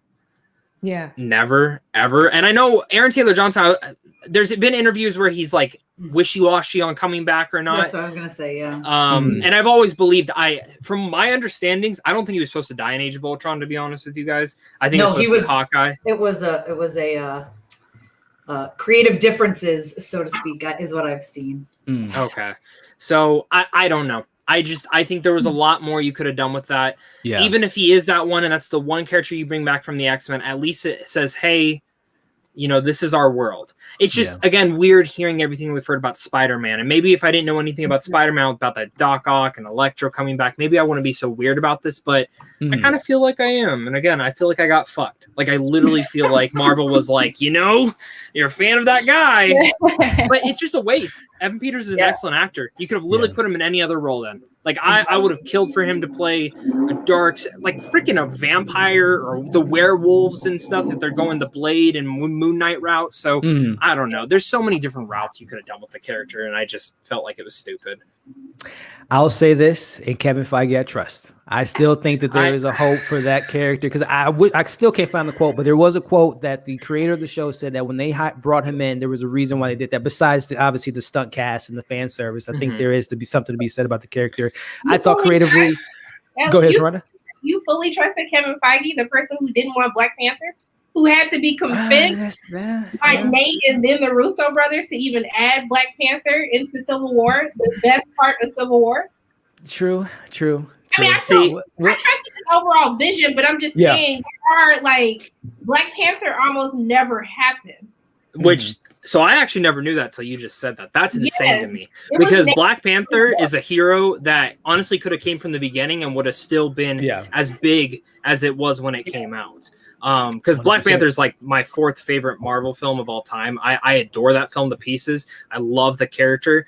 I just that's insane to me. But I'm with you, man. Like I usually say trust Kevin Feige. Whatever's happening with the Spider-Man film, I usually would be worried since it's Sony, but trust in Kevin Feige. So I'll believe it when I see it, though, because Paul Bettany already screwed with all of us. So. Yeah, he did. But Tessa, I guess this is your take on the whole, the Marvel handling Quicksilver. It seems like, Quicksilver in Age of Ultron was to set up Wanda's storyline and kill him off there. And then we have this punchline of a Quicksilver. I don't know if Marvel just doesn't like Quicksilver and they just think he's a punch, which in the comic he is kind of a, has some comedic beats, but there's also a very serious character at times too. But your take on Mr. Ralph Bohner and the reveal that he was just Ralph and just lived. I don't know if he was Jimmy Woo's protection agent person, the beekeeper, maybe even. I don't know. But go. I know. I'm in the minority in this everywhere. And I don't even care. First of all, love Evan Peters. I don't care what he does. He could read the phone book, and I'd be like, he's a great character. I love him. The Malcolm in the Middle episode, amazing. Uncle Pietro. Yeah. Oh, he's just incredible. But so I had read stuff about Aaron Taylor Johnson that he was very vocal about, like, not being happy way back, Age of Ultron stuff. So if they're going to bring someone in that's not going to be him, because maybe creative differences, maybe him and Kevin or someone else don't get along, who are they going to bring in that every single person watching is going to go, oh, okay, it's Quicksilver, and you don't have to convince them? It has to be Evan Peters. Any other character they bring in and they say, oh, this is Quicksilver, you're not going to believe it. You can sit here all day and say, oh yeah, I believe it. You wouldn't. Who did everyone immediately think? Oh, we immediately believed it. We're like, oh, it's the multiverse. Look, it's actually Pietro. It's actually Quicksilver. So I get why they had to do it. Clearly, I'm a teenage boy because I laughed hysterically at the Bohner joke. Like, I had to go back because, like, the second time I watched it, and I was cracking up. Especially, he's like, Bohner. I was like, so stupid, but it's so fun. I don't know. I cracked up at it. I hope he comes back. I mean, technically, he's an out-of-work actor. We may see him appear. Who knows? Maybe he'll be... I don't know. Maybe he really had those powers, and all Agatha did that necklace, maybe it was just under her control. Maybe he somehow has powers. I don't know. I hope we see him again. But I think I wasn't as upset as many people are about him. I thought it was funny, and I was glad we got Evan Peters. Even if that's all we'll get him for, I was happy to see him. Hey, I love it. Sharonda, your thoughts on Mr. Ralph Bohner and just kind of let down by the reveal? It was just like, you know what? It is what it is. I mean, I had given up on the theory, so I was fine. Yeah. I was like, figures. But I actually agree. I mean, I think that this is Kevin's way of saying, hey, we're open to using, some of the actors from the other properties. Like, I'm open to it. And I think with him seeing how everyone reacted to him not being Quicksilver, I mean, who would say that Evan won't show up again, or that other characters that people absolutely adore will show up. But I think the biggest problem that I haven't heard anyone say is you have Monica dodging bullets, okay? You have... Oh, that was the next point. Oh, yeah, that was... Yep.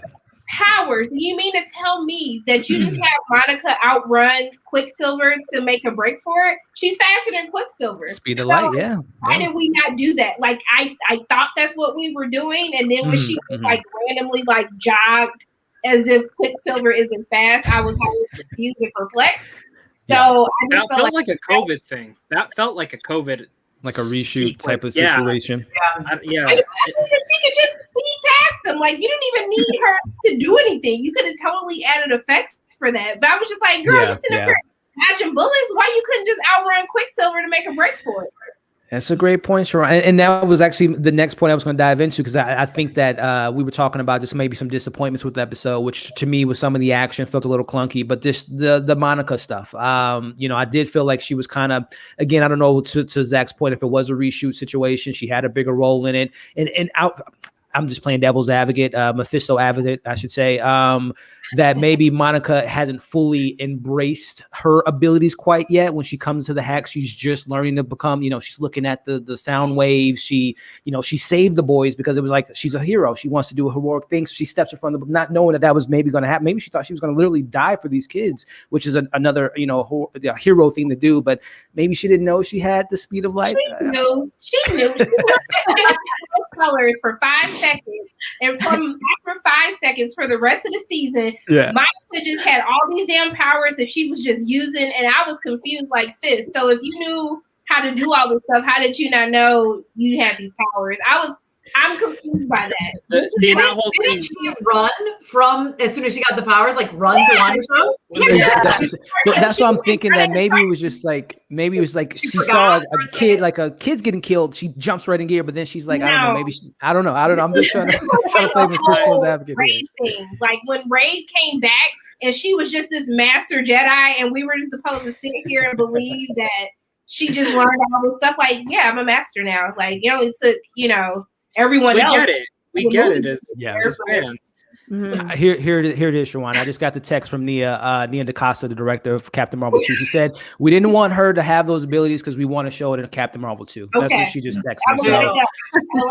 So that's the reason. We'll allow it. Yeah, that's what Nia said, guys, exclusively here on Movie Files. So going on to more of this episode here regarding, we see the townspeople hate Wanda. They hate her. They just kill us. We don't want to be a part of your dreams anymore. And it's funny that they said, your nightmares, we see your dreams. I don't know if that was a nightmare injection of a theory falling flat on its face there. But we see she eventually lets the Hex go, which to me was like a representing the comics where she says no more mutants.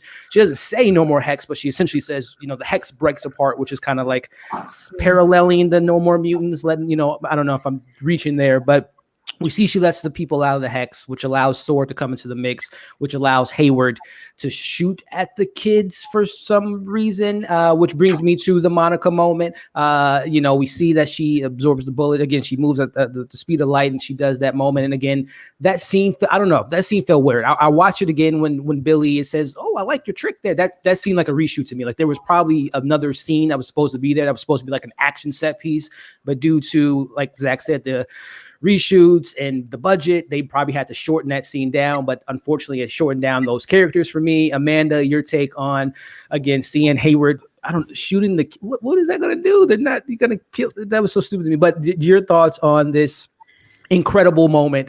Literally, when I'm saying Incredibles, I'm talking about Pixar Incredibles, where we see them all kind of come together in that scene. Your thoughts on Monica in that moment, the kids, Hayward, bullets shooting. Did it work for you? Like you said, it felt weird. It just felt like kind of rushed. Like, okay, we have to get this done, and like we have to get it done this way and execute it in this way. And I loved that part with Monica. I thought it was a really cute exchange between the two of them. I thought it was great, and just seeing like her powers again was awesome because I love her. But yeah, it just felt rushed. It felt so rushed, and like Hayward, that was pointless. And then when Wanda kind of like stopped, like Agatha used her powers to kind of like kill like the police officers, and then Wanda stopped and then still smacked them on the floor. And I'm like, couldn't you just let them down lightly in that case if you're trying to like save them? So I saw that. My dad even noticed, and he's like, why wouldn't you? I don't know. It was just that little thing. I was like, it's kind of messy, the execution in that way. And it was a weird scene. That's all I can say. And it's literally one of those situations when Zach, you mentioned that this was affected by that. You can tell now, like that scene to me screams like reshoot, screams like coming back to the set to shoot it.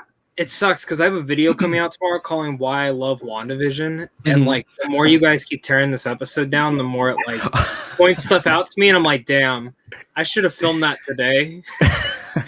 Because like now there's so much more that I'm like thinking about. I'm like, because honestly, even though this isn't my least favorite episode, it's the clunkiest one. And I'll flat out say that. It's the clunkiest made and felt one when it comes down to a rushed pacing.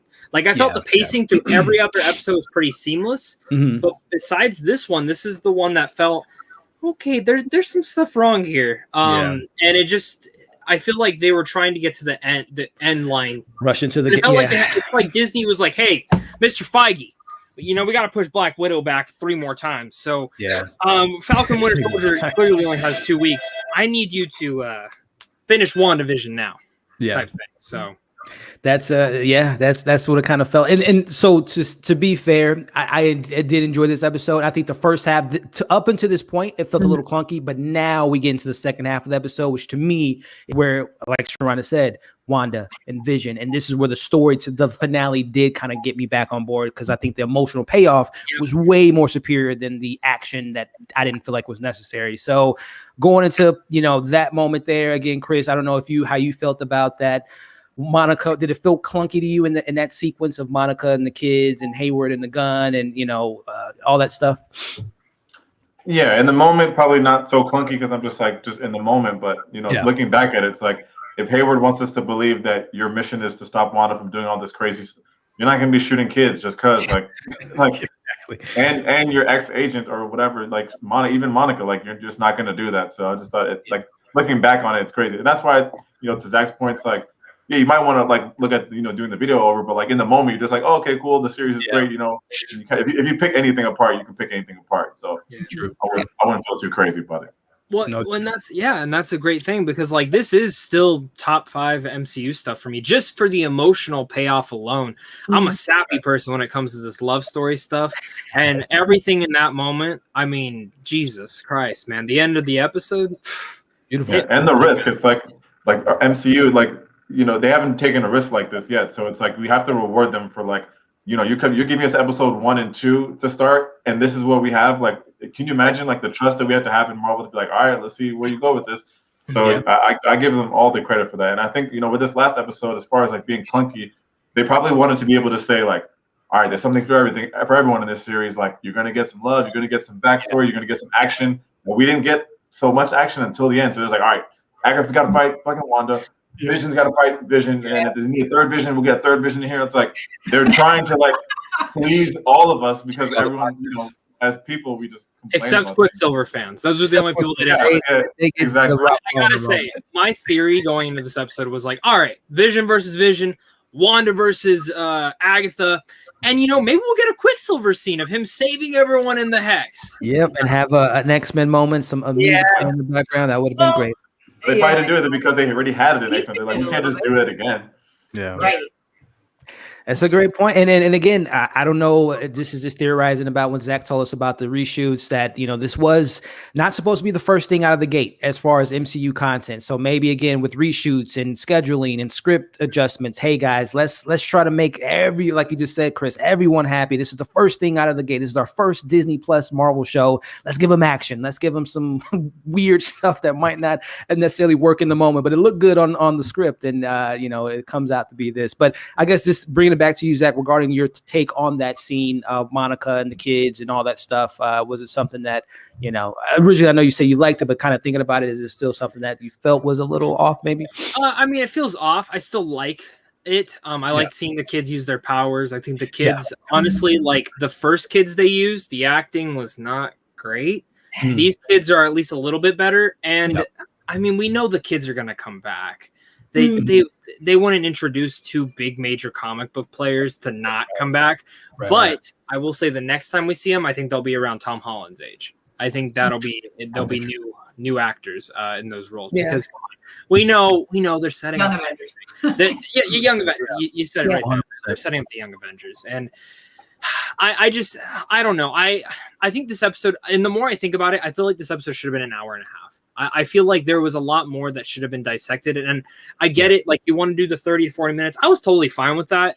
But when it came down to the finale, I do feel like you could have said the finale is a mini movie, hour and a half, done. Right. I would have rather than there have been slower moments where I'm like, oh, okay, you could have picked up the pace there. Then there'd be not enough moments at all. And I'm really hoping with the future MCU shows that they take that into perspective and fully flesh out. You know, if we got a lot to say, we got a lot to say, especially since we know there isn't a season 2 of this show coming at all. So we know Doctor Strange 2, but what's that film more going to focus on? Doctor Strange. Doctor Strange, yeah. It's going to focus more on Doctor Strange. So yeah, and that's going to be so interesting to see this MCU iteration of TV shows of like kind of mini comic book stories, and then we have the main storyline and how they're going to handle that, and if the audience members are going to accept certain things that happen in the show that they didn't watch, and how they're going to take that in. But just to you, Tessa, regarding that moment of Monica, the kids, Hayward, bullets being shot, kind of silly. He is the director of Sword, and we all know they're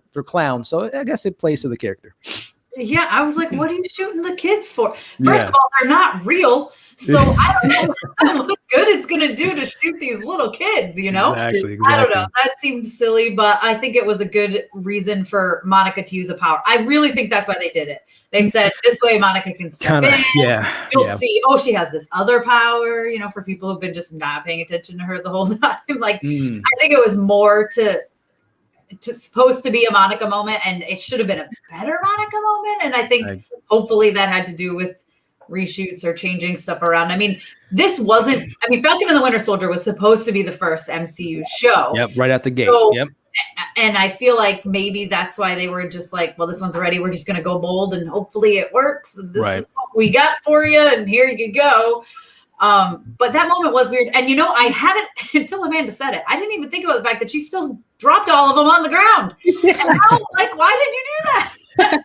I didn't even think about that. Well, Wanda didn't forget that they pointed guns at her, so she was like, "You know what? That's for a couple weeks ago. I ain't gonna help you out too much." Then. She just knocked him out. Yeah, exactly. Which I mean, Sharonda, your thoughts on that scene? Again, I don't know why, Zach, you put this seed in my head that I almost feel like that scene would have been a Monica on the script. It was supposed to be Monica was supposed to be the hero moment. She's saving these kids. She's willing to take a bullet for these kids. Yeah. These fake kids.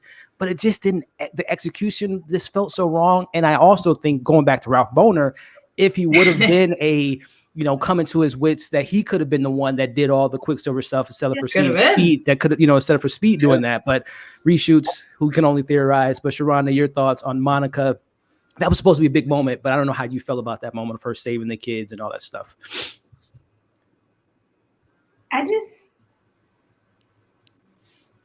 My issue with how they treat Monica is it doesn't make sense of her writing as a Black woman on the show, and how Wanda has treated her this entire season. Every time that Monica has went to help Wanda, she's thrown her out of like 4 houses. Okay, then she put her in a chokehold. The next time that she came in contact with her. And then all of a sudden, she's like risking her life to save her kids. Now, I think that just speaks to just how good of a person Monica is.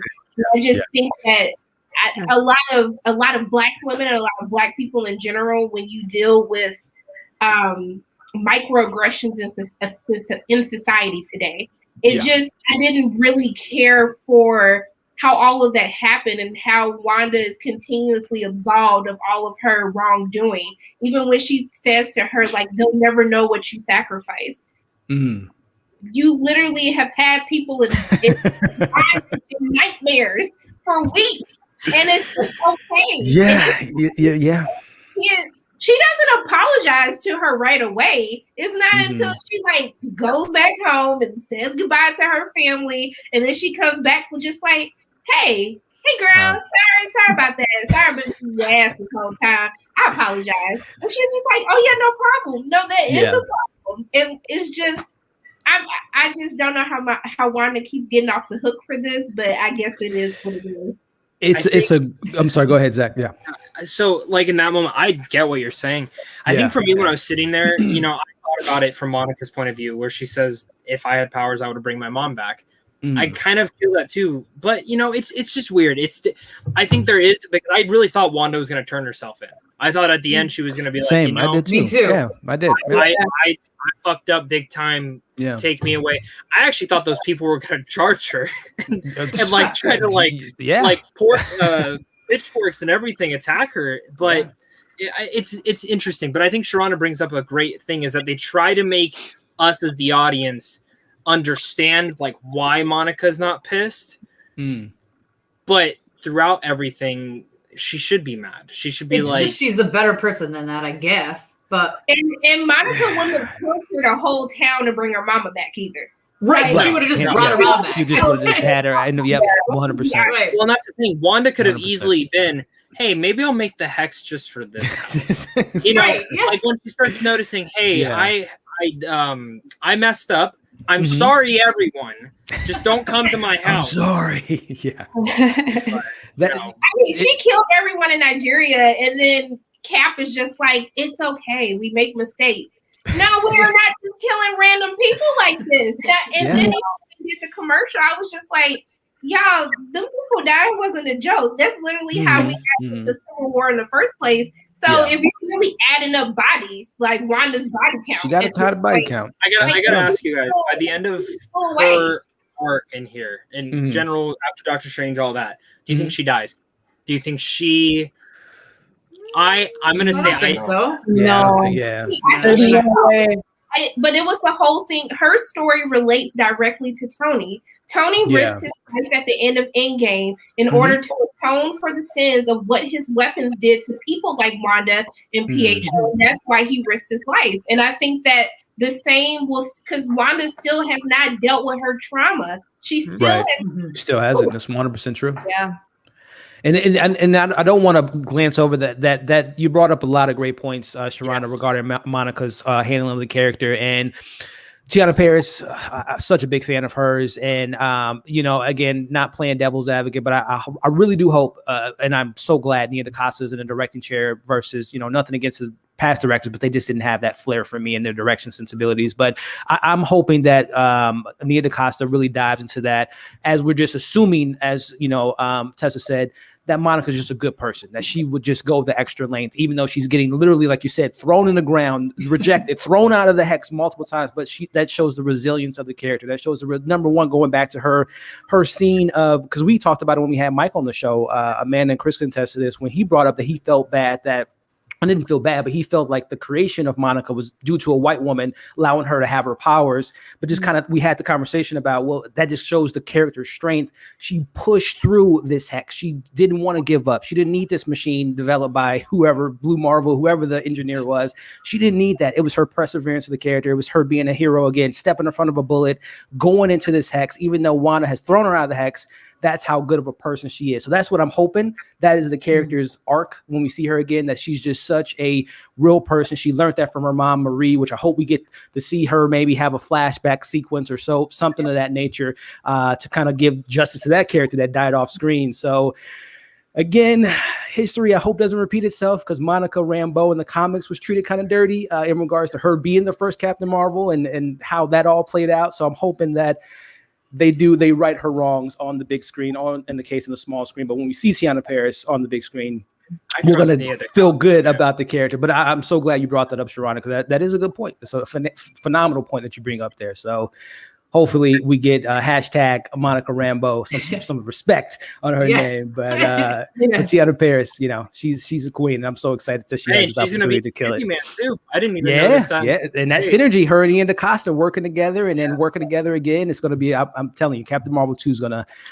be awesome. I'm going to be honest. I won't be surprised if she gets her own movie in the next 5-6 years. That would be great. I think from everyone and how they could look at Marvel. Anytime a character gets a lot of like, hey, we love that character. And I feel like everything about Monica, I feel like everyone loved her. I don't remember seeing a single bad thing about her. Yeah. I see, I just see Marvel being like, let's do something with her. So, but I guess we'll find out. We will certainly will. We certainly will. And I also don't want to neglect Ashley. Thank you so much for the super sticker there. Appreciate you tuning in. Again, everyone that's diving into this conversation. It's such a great conversation. Again, I'm so thankful to my co-hosts, Amanda and Chris, our special guests, Sharonda, Tessa, and Zach. Again, check them out, guys. Their links are in the bio. Show them some love because as you guys can see, these people are incredible. They know what they're talking about. And I'm so glad that we're having this conversation. So going back to, again, this is where I feel like the episode really kind of made its mark for me in regards to kind of sticking and landing to the most part and in regards to just as a whole finale. The second half dived into, like Sharonda said, what's the show about? Wanda and Vision. So now we kind of transition to Wanda having this kind of fight with Agatha in regards to, we think that Agatha has the upper hand. She says, just give me your powers. She's sucking the powers from her, which might speak to that Yo Magic commercial. Just thinking of it backwards now that she was, she wants to take the powers for her and suck the life force out of Wanda, as we saw Agatha do to her own coven. We see this moment here. They're fighting in the sky. We see Wanda take her back. She does her Age of Ultron moment when she goes into her head. She tries to manipulate her. It doesn't work. The witches come back alive. We get the fight in the sky, and we see Wanda. We think she's given up, but no, she's learned her lesson. She has the ruins. She can't do her. Agatha can't use any of her powers. And this, to me, was one of the best. This is, again, when the episode really kind of started landing for me in regards to just like crowd pleasing moments. We get the birth of Scarlet Witch, which I think was so awesome. The design, the moment was just really, really cool. Amanda, your thoughts on seeing her, this costume, seeing her finally come to fruition in regards to Scarlet Witch is Born?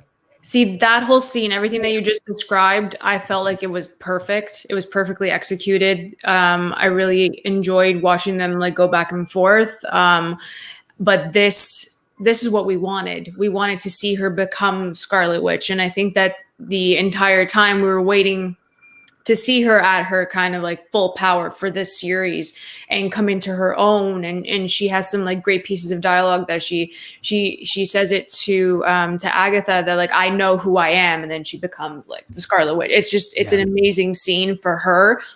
And there's one shot where it's just fully her in her costume, and I love her costume because it's a nod to Magneto and the exact same color. Like everything looks similar, so I was really happy about that.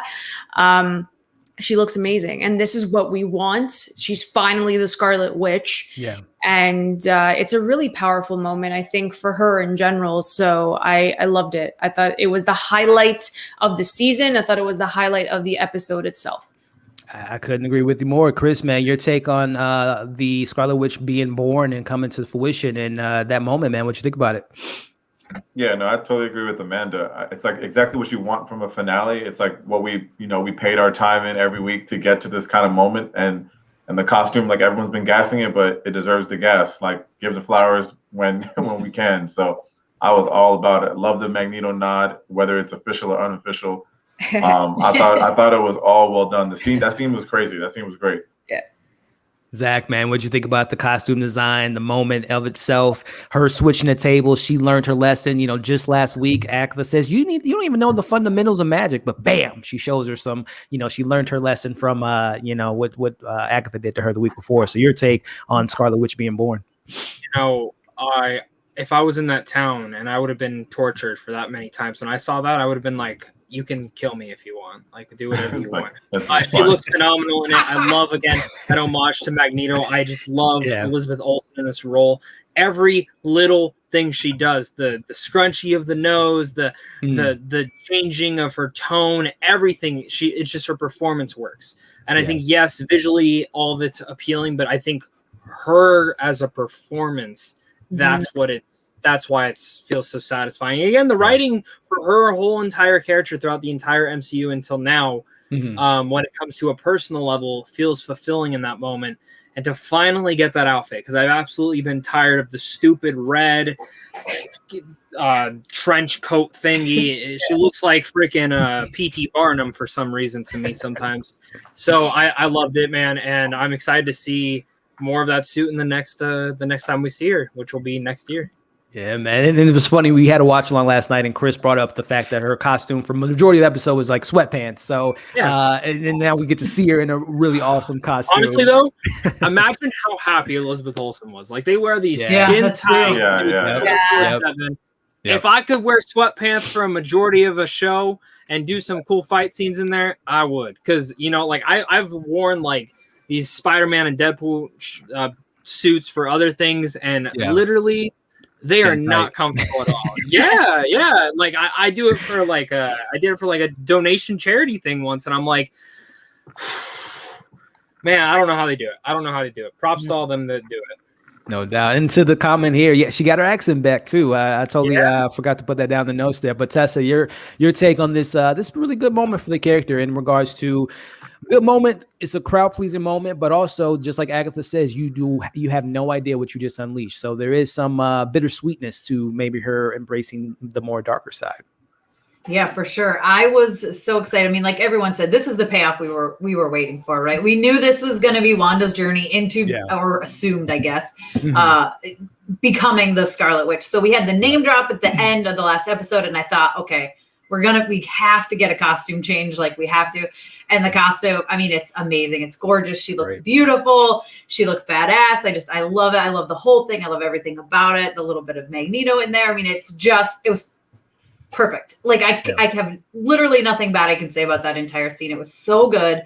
The way she turned the table on Agatha just shows how quick she is at learning, how much now that she knows she has this power, she's fully embracing it. And not necessarily a good thing for people in general, because it's definitely down a dark path. But the fact that it just shows, as a fan of the comics, I've always been like, you guys, as soon as they first introduced her, I'm like, wait until you see her. She is so powerful. And I think they're finally showing just how powerful the Scarlet Witch is, good or bad, because she definitely wavers on both sides. Who wins in a fight, guys? Captain Marvel or Scarlet Witch?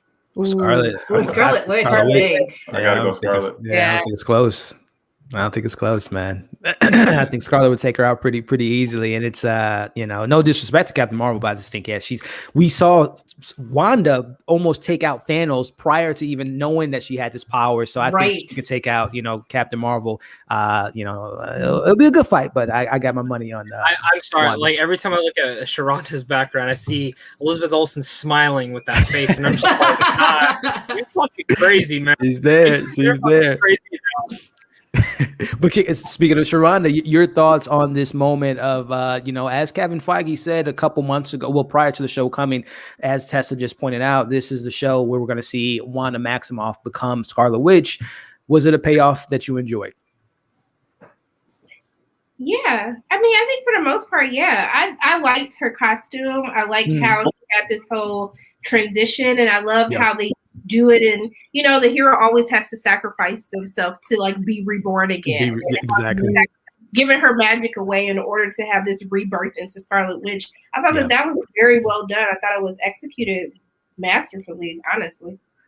I couldn't agree. I think the costume's great. I can't wait to see her, in the films with the costume, or maybe even Spider-Man potentially. And I actually meant to kind of rewind a little bit. There was a moment, I guess, cut between that in regards to, as I put here, Vision's quest. We see Vision having this conversation amongst his other Vision, the whole ship thesis about if you take the pieces from a ship, and is it this old ship, the new ship, this, that, and the other. So I definitely didn't want to glance over that, because we see Vision ultimately leave and go somewhere, which to me at first played a little weird, but the more I kind of thought about it, I kind of appreciate the scene, just due to the fact that if you think of Vision's whole quest, if you want to call it that, he was created to be an AI for Tony Stark. He was then created out of Ultron to be a weapon to destroy the world. His life was taken from him by Thanos to get the Mind Stone. He was brought back to life from Wanda to be in this hex. So he's never had a say of his life into this moment. Even though he gets the memories back, he knows he has the shell, the body, this is him, but he doesn't necessarily connect. You can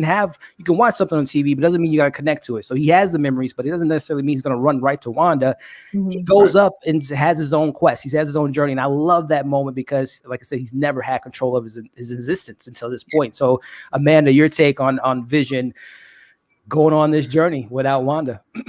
I hope he has some fun, because he deserves to have some fun, to be perfectly honest. He comes back, dies. Like, I think that whole scene was great. The way you explained it again, like, I really do think that he needs to have his own path. If that's a spin-off show, that'd be really cool to see his adventures. I think it'd be awesome. It was such a great moment for him, because as we've watched him progress in this series, and to see him like kind of send White Vision off with all these memories and stuff like that, I think it was a really great moment for like actual Vision.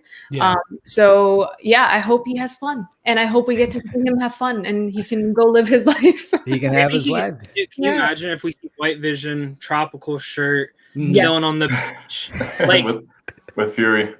Yeah, with Fury. Or better yet, with Darcy, because we don't know where the hell she went. So Darcy and Vision have a spinoff show, and she's gonna be like, "Wanda, I got your boyfriend." I'd watch it. Yeah, it'll be interesting. So, Chris, man, your take on this ship thesis? I know we talked about it last night. How your love for Vision comes from not the fighting. That's cool. It's more the conversation that he has. He's so intellectual. Yeah.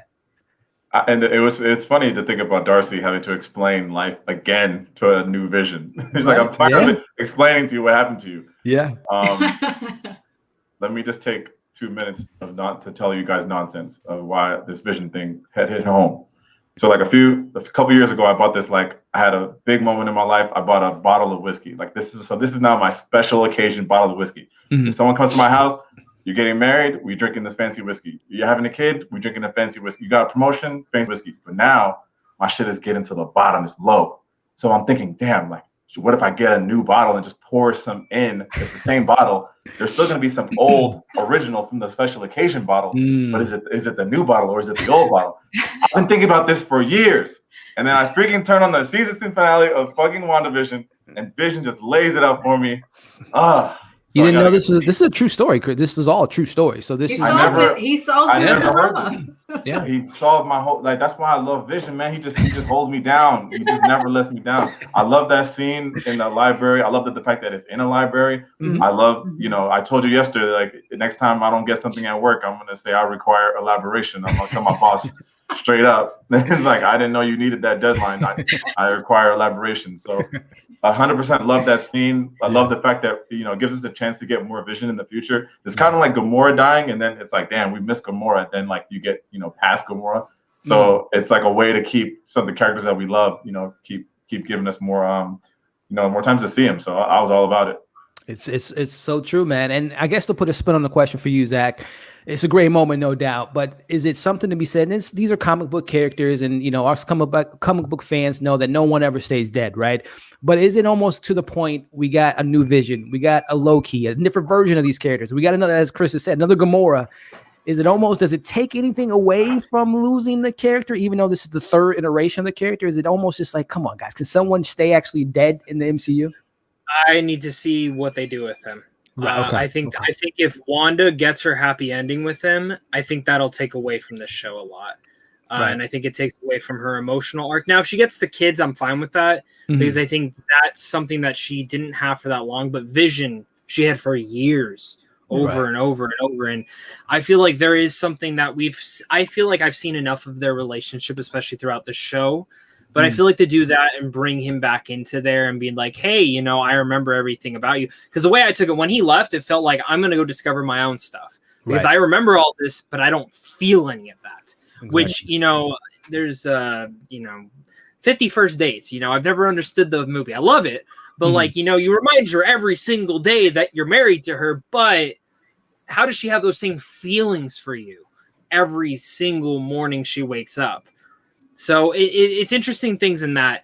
I'm really happy we got to see Baby Vision in that one episode, because that is still something that, like, when I have my own house, it'll be a portrait that sits on my wall.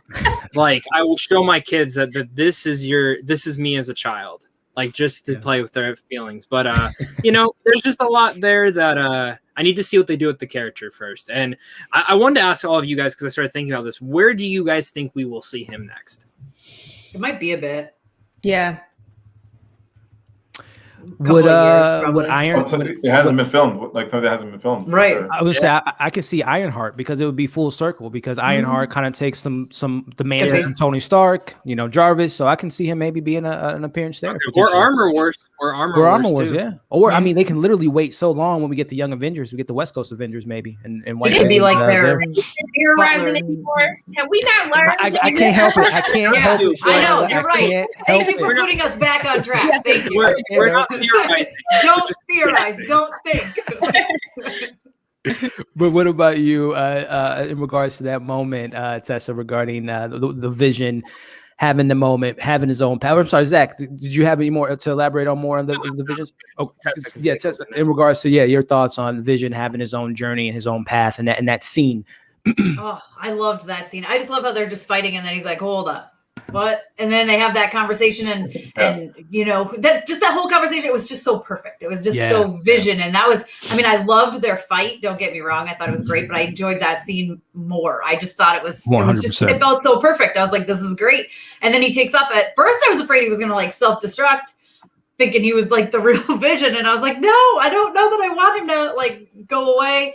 So I hope we see him again in the future, I guess. I don't think, kind of like Zach said, unless he ends up with Wanda in a happy ending, I don't think it's the same. It takes away from the loss of Vision, right? She still had to say goodbye to a Vision later on. Right. So hopefully they don't end up together. I mean, I think as long as he stays true to like White Vision, like, yes, he might have these memories, but he still should have no actual feelings or care about the, you know, he should be very like, I'm a synthezoid, like I'm a robot and this is how I am. So hopefully, and I feel like they know that. And I think that's why they brought him in as White Vision.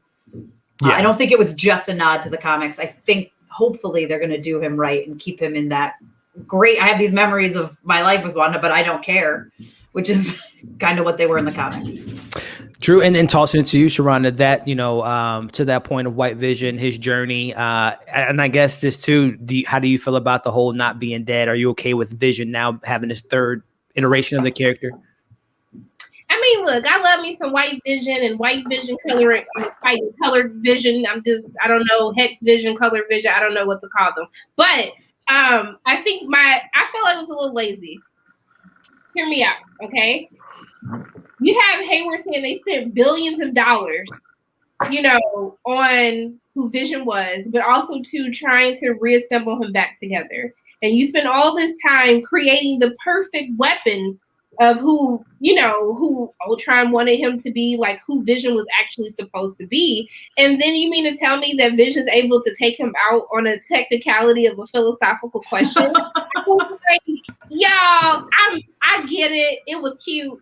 But still, I just felt like it was a little bit lazy. And I think we're getting into dangerous Game of Thrones territory.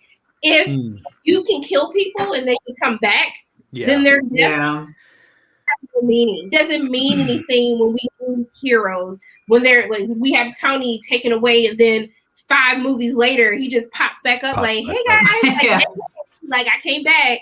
It's just like if they were to bring Cap back, it kind of ruins the whole moment of what happened in the previous films. And I think you get into very dangerous territory when you start doing things like that, because it just undermines all of the decisions made in the writing of previous films and shows. It's a slippery slope for sure. It's a slippery slope, but you gotta make sure that we don't, like, you can't bring Tony back. You cannot bring Cap back, like unless it's some sort of flashback. It's like, I mean, and Vision is a machine essentially at the end of the day. So it's like, I'm willing to like allow it, but like as long as you don't fall into that trap of like, because then it's like we don't care anymore of like who we lose. Right. Just see him again. It won't be as effective anymore. I think in 10 years there's a chance we see Tony again. Maybe it's like, well, it's not going to bring an Ironheart in though, because that's kind of the new Iron Man or whatever. Replacing it, It's a much, and I love where this conversation is going, which is a much deeper conversation regarding, again, you're taking something, a medium that synonymously known for literally no one ever dies in the comics, but this isn't comics, right? These are movies, and we have a different type of mindset going into a film. And like Sharon is saying, what are the stakes if you can just bring a character back? Which the biggest thing that scares me that they introduced in Endgame is whenever you throw in time travel, then you kind of literally have a cheat code. You can literally go back. Exactly. That makes me so scared, because you can literally just pluck another Tony Stark from another universe. You can bring back another character if you go back in time, even though they said they didn't have any more Hank Pym particles, but they can create more particles. They can go to another multiverse and get Hank Pym particles. So it is one of those things where I guess we do have to, like, I don't want to say shut our brains off because it's a comic book type of story and it's just like, oh, you know, sure, it's just a sci-fi. I don't want Marvel to kind of do that. I do want characters to stay dead. Like you said, Chris, he is an android, so sure, he's not a human being coming back to life. A la, you know, even Gamora, she's an alien. You know, like Loki, he's a god. So humans, maybe Tony, Iron Man, you know, they don't come back, but we'll see. It's a very slippery slope. And we'll see what happens with these characters. But I thought, again, the Vision moment was a really good moment for the character, and I'm excited to see wherever we see Vision again, if it's on TV or if it's in the movie. I think it'll be. Here's my other question: we see this moment happen in a TV show. White Vision was created on television. How does that translate to a film? If we see Vision again in a film, does it make sense to that person behind me that hasn't seen WandaVision? You make well, don't go into a Marvel movie without watching the. I mean. Yeah. So that's interesting because what did Kevin Feige just say a couple weeks ago? You don't have to watch WandaVision to get Doctor Strange, which for me doesn't make sense because then people are going to be like, "Oh, cool new." I mean, maybe that's the general movie going audience, but like, sure. I know if my dad didn't watch WandaVision, which the only reason he watched it is because he told me he never wants to fall behind on the MCU, so he never has to do a stupid marathon again. Those were his exact words. So now we're making him watch every single thing, and I told him, I was like, if you want to get Doctor Strange, you have to watch this. So I already know if she would have popped up, well, what's that book? Who's that? Why does she have that new costume? It would have been those questions. So I think you get in what you get out of the Marvel Universe. I can't say this enough. My friend had never seen the first Captain America. I took her to go see Infinity War. Jesus Christ, when Red Skull popped up, she said, is that Hellboy? And I looked over at her and I said, wait. And she goes, that's Hellboy. And I told her, I was like, and that's everyone else in our group looked at her and were like, you're no longer our friend. Yeah. Go sit over there. Go in the corner. Everything relates to each other. I think I was watching Black Panther with my god kids, and their mom was there, and she was asking me all these questions. And I was like, oh, well, you would have learned that from Civil War. Like, you would have had to watch Civil War to understand Black Panther. But then there were also some portions of, was it Ultron that you had to watch to even understand what was happening? Because it's the vibranium. Yeah, exactly. So you literally have to watch everything, or it's just some things are just going to go over your head. You're not going to. Yeah. Right. Yeah, I didn't really believe Kevin at that point. Kevin was probably saying that because maybe they're going to give some sort of flashbacks or like some way to recap it. But like I said, no one's going to be watching Doctor Strange 2 without being a Marvel head. Like it's not an Endgame movie. It's not Black Panther. Doctor Strange is a very like you're in it. Yeah, you're in it. Like it's like no one's watching Ant-Man and the Wasp like that doesn't watch like all of this. Like, you don't have a choice. You have to. But I have a question, Zach. Correct me if I'm wrong. When Kevin was in Hall H for Comic-Con, I thought he had said that Monica would be introduced into Doctor Strange too. I would have to go back and watch the footage. I'm not 100% sure on that. I don't remember. I remember TV, but the first movie I thought was not Captain Marvel 2? Doctor Strange 2? Yeah, like I was on a lot of energy in the room, but I really thought I don't remember. I remember they said America Chavez would really much because they kept bringing people out. There was a lot of stuff getting mixed in. I'd have to go back and look. Yeah, but that's again, Doctor Strange 2's gone through a lot of changes. I was going to say, because the director Sam Raimi has completely changed in there, and it seems like they kept the multiverse and the horror part, and of course Scarlet Witch. But we don't know what else they kept in there because Scott Derrickson talked about the Nightmare was his original villain. Right. So we don't know what's going on here. I don't know. That brings up a good point. I was confused because I thought that WandaVision was supposed to lead into Doctor Strange too, and also too this was before COVID happened and they had to rearrange the shows anyway. But that's how that was supposed to segue. And then they announced the Captain Marvel 2 as well. But I thought that's where Monica was getting her first movie was in Doctor Strange. Well, because if she's going up to space, that feels like it would be Captain Marvel 2 would make the most like they switched sense. If they right? Because I feel like Monica just got announced for Captain Marvel 2 at the Disney Disney days or whatever. But I feel like that's when they finally announced that, oh, she's going to show up in Captain Marvel 2. I never thought she was going to show up in there yet. I assumed, but because what was the original lineup? Yeah. The original lineup was Falcon and Winter Soldier, Black Widow, WandaVision, and then Doctor Strange. Right? Then Doctor Strange 2 was supposed to be like a month or two after it. And then they had to go for a new director. Yeah. No, wait. I'm getting this on me. Eternals was all before that too. But And Shang-Chi, I think, was always in front. That's right. Yeah. Doctor Strange is supposed to come out way earlier, and we don't know what changed. We're in our own multiverse now. The whole timeline changed. Right. I mean, technically, we were supposed to see Guardians of the Galaxy 3 last year before, obviously, the whole debacle with James Gunn and all that stuff. So, schedules get changed, and Marvel just keeps that. Which, to that point, they keep the train rolling. That goes back to just my initial question regarding if someone hasn't seen the show, will they understand the context of a White Vision, of a Monica Rambeau? It's 13 years in the making. If you guys aren't on the train of Marvel, then it's, catch us later. You can enjoy it for just a film. I would say for the most part, they do a good job of at least being entertained. That if you've seen most, you'll enjoy it. Like my grandma watched Endgame with us when I was making my whole family watch for the first time. And she took me to see Iron Man for the first time. She's seen Civil War. Never saw Age of Ultron. I made her watch Infinity War by herself. Dear God, I felt bad because I didn't get to answer any of her questions. But Endgame, she loved it. So, it's weird how that works for people, how certain things work and how other things don't. Some people don't need to know everything. They just want to. Yeah, 100%. And I think that's what Marvel does a good job at. Like you just said, Sharon, you can still enjoy it. You might not get all, just like again, going back to the source material, not everyone reads the very first issue and goes all the way to the issue. They can pick and choose. So, and that's the kind of the beauty of what Marvel is. And I love this. Again, thank you all for tuning in, loving the deep conversations. This is why I have this panelist here today, because they have some great opinions, some great takes. And this is what I love to do, nerding out about, MCU, WandaVision, and all that good stuff. So kind of wrapping up the episode as we see the birth of, we get Scarlet Witch.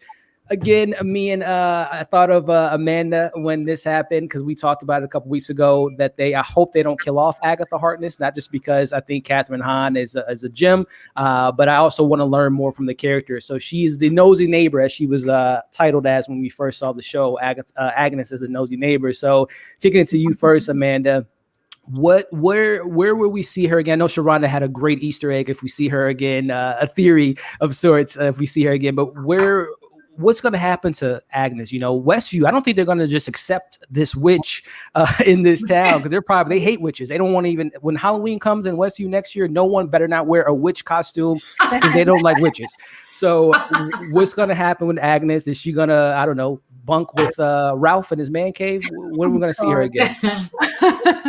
That's just such a weird couple. Like, I hope not. I hope he runs away if he can. I love Sharonda's theory. And I know that we're not going to theorize, but like I can see that happening. So bless her for coming up with that. I was kind of confused because like she just gonna leave her there as like this nosy neighbor. Like, did she like?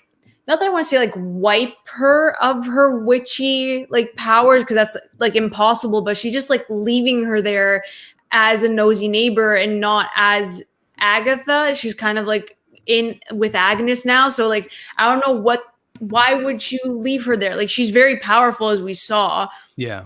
So it just didn't make any sense to me. Like, why would you leave her out in the open with like regular people? Like, I was just concerned about that. Yeah. So I don't know how that's going to work out. Again, unanswered questions. I don't know how that's going to pan out, but I would love to see a post-credit scene for Doctor Strange, as Sharana said. I think that'd be awesome. Yeah. I think that's the only way I could see her again, unless there's like a Scarlet Witch series, or even like Wanda could go back. That could be also a post-credit scene, like at the end of Doctor Strange, where she goes to interact with Agatha. That's a possibility, but I don't see her fitting in like other films or other shows unless like it's directly connected to Wanda in this case.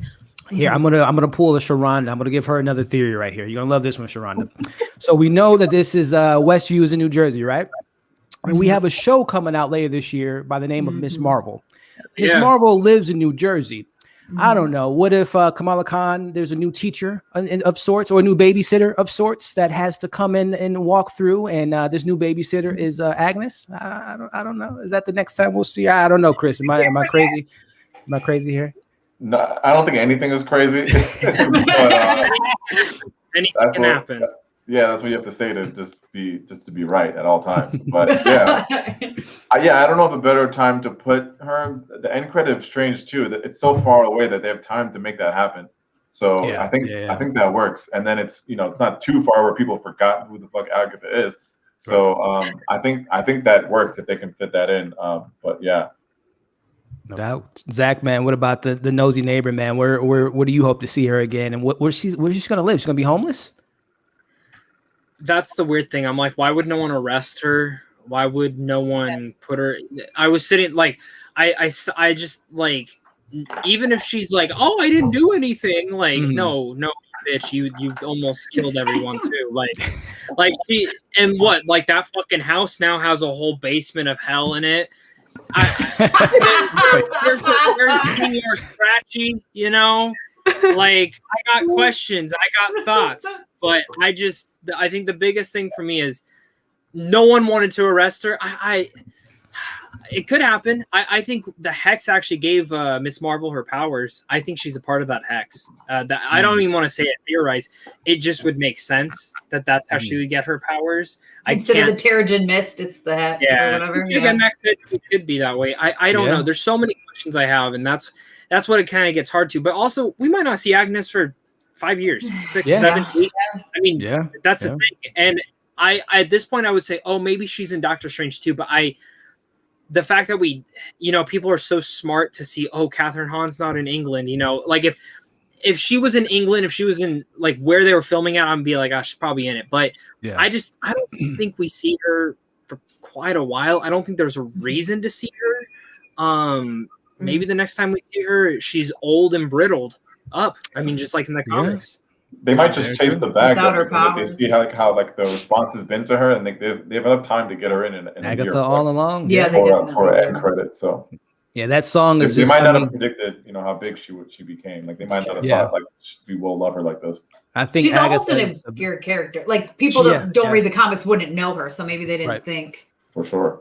She's definitely the baby Yoda of this show. Like they did not know that she was going to be as popular, and the song's already #1 on the charts. But you said in regards to when is the next time we can see her? I think a Doctor Strange 2 would make sense. She's a sorcerer, or she's a witch. That ties into that. And who knows? But what did you think about her just being kind of left there without Wanda necessarily? She has her powers on autopilot, but wouldn't you put her somewhere? I don't know. This seemed kind of weird. It did. It seemed like a weird place, and I'm thinking these people in Westview aren't going to be like accepting of her because she might not remember who she is for a little bit, but everybody else does, and they're going to be like, "Isn't that the crazy lady that was like flying around sucking Wanda's powers out of her?" Like they're not going to be cool with her just hanging out there. So that was a little weird, and it was like, I mean, what did they want to do? Just like turn off her powers? But I mean, she's witch. She's super powerful. Yeah.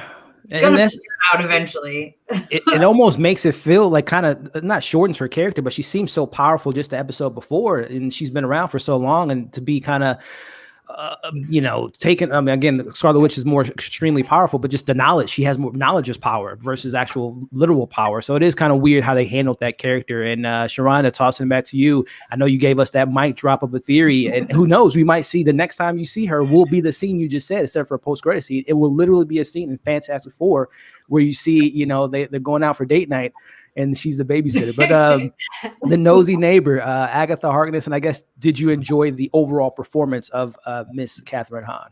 I mean, who doesn't love Catherine Hahn? I'm just happy that the show opened the rest of the world up to what we've already been experiencing for 100%. Many years. Yep. I just think it was just another loose end that they didn't tie up, though. I mean, that's really what it boils down to. There were so many loose ends in this episode and the whole series that you just gotta just go with the flow at this point. Go with it. I hear you. Yeah, at some point they were probably just like, wait a minute, we don't get 10 episodes? And they're like, no, 9. And they're like, fuck. Like, right there we go, crap. Yeah, there's like so much that we needed. Yeah. Well, again, Marvel, they'll give us hopefully more of this Agatha Harkness, because I think they have a gem on their hand. I'm so glad they didn't kill her off, because that would have been a phase 1 move to take off such a pivotal character, or an important character that I enjoy. But wrapping up the episode, just getting you all's thoughts on #1. I guess, again, to me, the best part of the episode was as Sharonda said, what's the story? Wanda dealing with her grief, saying goodbye, finally for the first time in her life, confronting her grief and saying goodbye to not only her her dream house, her kids, but Vision as well. So starting with you, Amanda, the emotional resonance of this entire show comes down to this moment. Your thoughts on No More Hex and Wanda saying goodbye to this perfect life of a sense. It was so emotional. I think even her saying goodbye to the kids, and like the line that she says, like, "Thank you for choosing me to be your mom." I thought that was really sweet. And that whole goodbye was emotional. Even with Vision, it was emotional. I think it worked like really well. The only thing that I even mentioned it yesterday during the watch party is like, she just let the kids like basically die. Okay, thanks for letting me be your mom. Bye. Closes the door. The hex just like comes forward. Go to sleep, Billy. It's like, what happened? Look at the flowers. That's what it felt like. Yeah, right. Walking Dead reference. Yeah. It's like, well, what happened to them? Like, I guess we'll find out, obviously, because of the post-credit scene. But yeah, it was a great moment. It was so well written. Vision, that single tear, like, good job, Paul Bettany. Like, they have such incredible chemistry. They were the glue of this entire series. So it was really powerful. Again, we had to see her say goodbye to him, which was just like, again, like she has to experience this, but that the whole exchange where it's like, we'll see each other again, we'll say hello again. Like, it was really beautiful. I thought it was a really great ending to their story, to their love story. Yeah. So it was powerful. It was very well done. Very well said. I mean, Chris, man, I know Vision's your boy. He shed a little tear there. Did you shed a tear too, Chris, in that moment? No, I don't cry watching television, but but it was a very well done scene. It brought us back to that episode 8 scene that we all loved in the at the Avengers compound. Really just it brought us back to like the core of the show, what we liked the most about the writing, and then just it's WandaVision. Like, it brought us down. It's just two people, just going through, their struggles. So I was all about it. Among all the crazy things we saw in this episode, it's like, all right, let's bring it back down to what this show was about. So I was a big fan of it. 100%. Zach, man, your take on this emotional moment leading all up, the 9 episodes of the Dick Van Dyke Show, Malcolm in the Middle, all kind of leads to this moment of Wanda saying goodbye. And then we'll tie up the overall thoughts, but did it work for you, man? That emotional moment? Short and simple was the best part of the whole entire episode. Yeah. I sat besides the kids. I'm like, you're just gonna let your kids die. You're not gonna be like one hugging family together. Just tuck the kids to sleep. And you know how we saw the kids like disintegrating, like the way I view it. So what, the thing just came by and they just started disintegrating, like really heavily, real fast. I mean that's. I was expecting some screams up there, but they did scream at the end of the episode. Yeah. In the context of it all, though, assuming they just died like that, it was just an emotional payoff. I love Vision and Wanda. I think Elizabeth Olsen and Paul Bettany are fantastic, and I love it. I'm happy we still get more Paul Bettany in the MCU as a different version. Yeah, for sure, definitely. Tessa, man, your take on this this goodbye? Yeah, I liked that Wanda got to go out on her own terms a little bit here. And I didn't think, or the family got to go out on Wanda's terms, I guess. But I really didn't think originally going into this episode, I thought they're going to be ripped away from her again. She's going to have to deal with it again, like violently ripped away from her. Kind of like we saw as she was opening the hex and they were calling for her and they were starting to disintegrate. Yeah. So not that I, wanted, not so much that she deserved this, but this was like, I was happy that she got to, say goodbye on her own terms. Like, okay, she did it. She let it go. She knew she was sacrificing that. I mean, yes, she did some horrible things, but she was able to say goodbye to them, like on her own terms. They weren't ripped away from her. And I think it helped give her a little bit of closure. And it helped her kind of walk away from it all. Like, all right, like this is where we are. This is the next step. So I was happy about that. Although I hadn't thought about that with the kids. So Amanda's bringing up all these things that I'm like, man, that's kind of awful. I mean, I guess it's like go to sleep and maybe, to sleep. It won't hurt.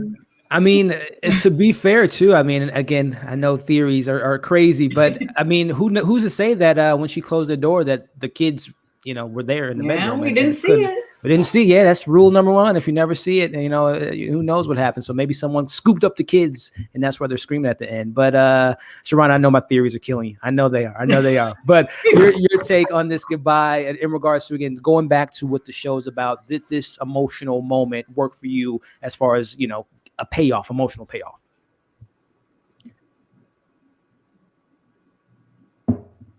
Sorry, I didn't know. Oh, you're good. Error.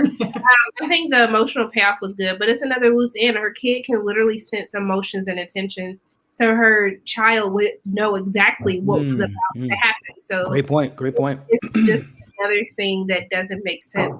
But speaking of goodbyes, I can stay 5 more minutes, but I gotta give my kids that are alive, my god babies. Yeah, you know, I don't want. Well, with that note, because I definitely don't want to hold you hostage like Wanda. Did you want to go ahead? I don't want to keep you up, Sharon. Did you want to let the people know, say the goodbyes and where people can find you? Okay, where can you find me? Pay or Wait. Sorry.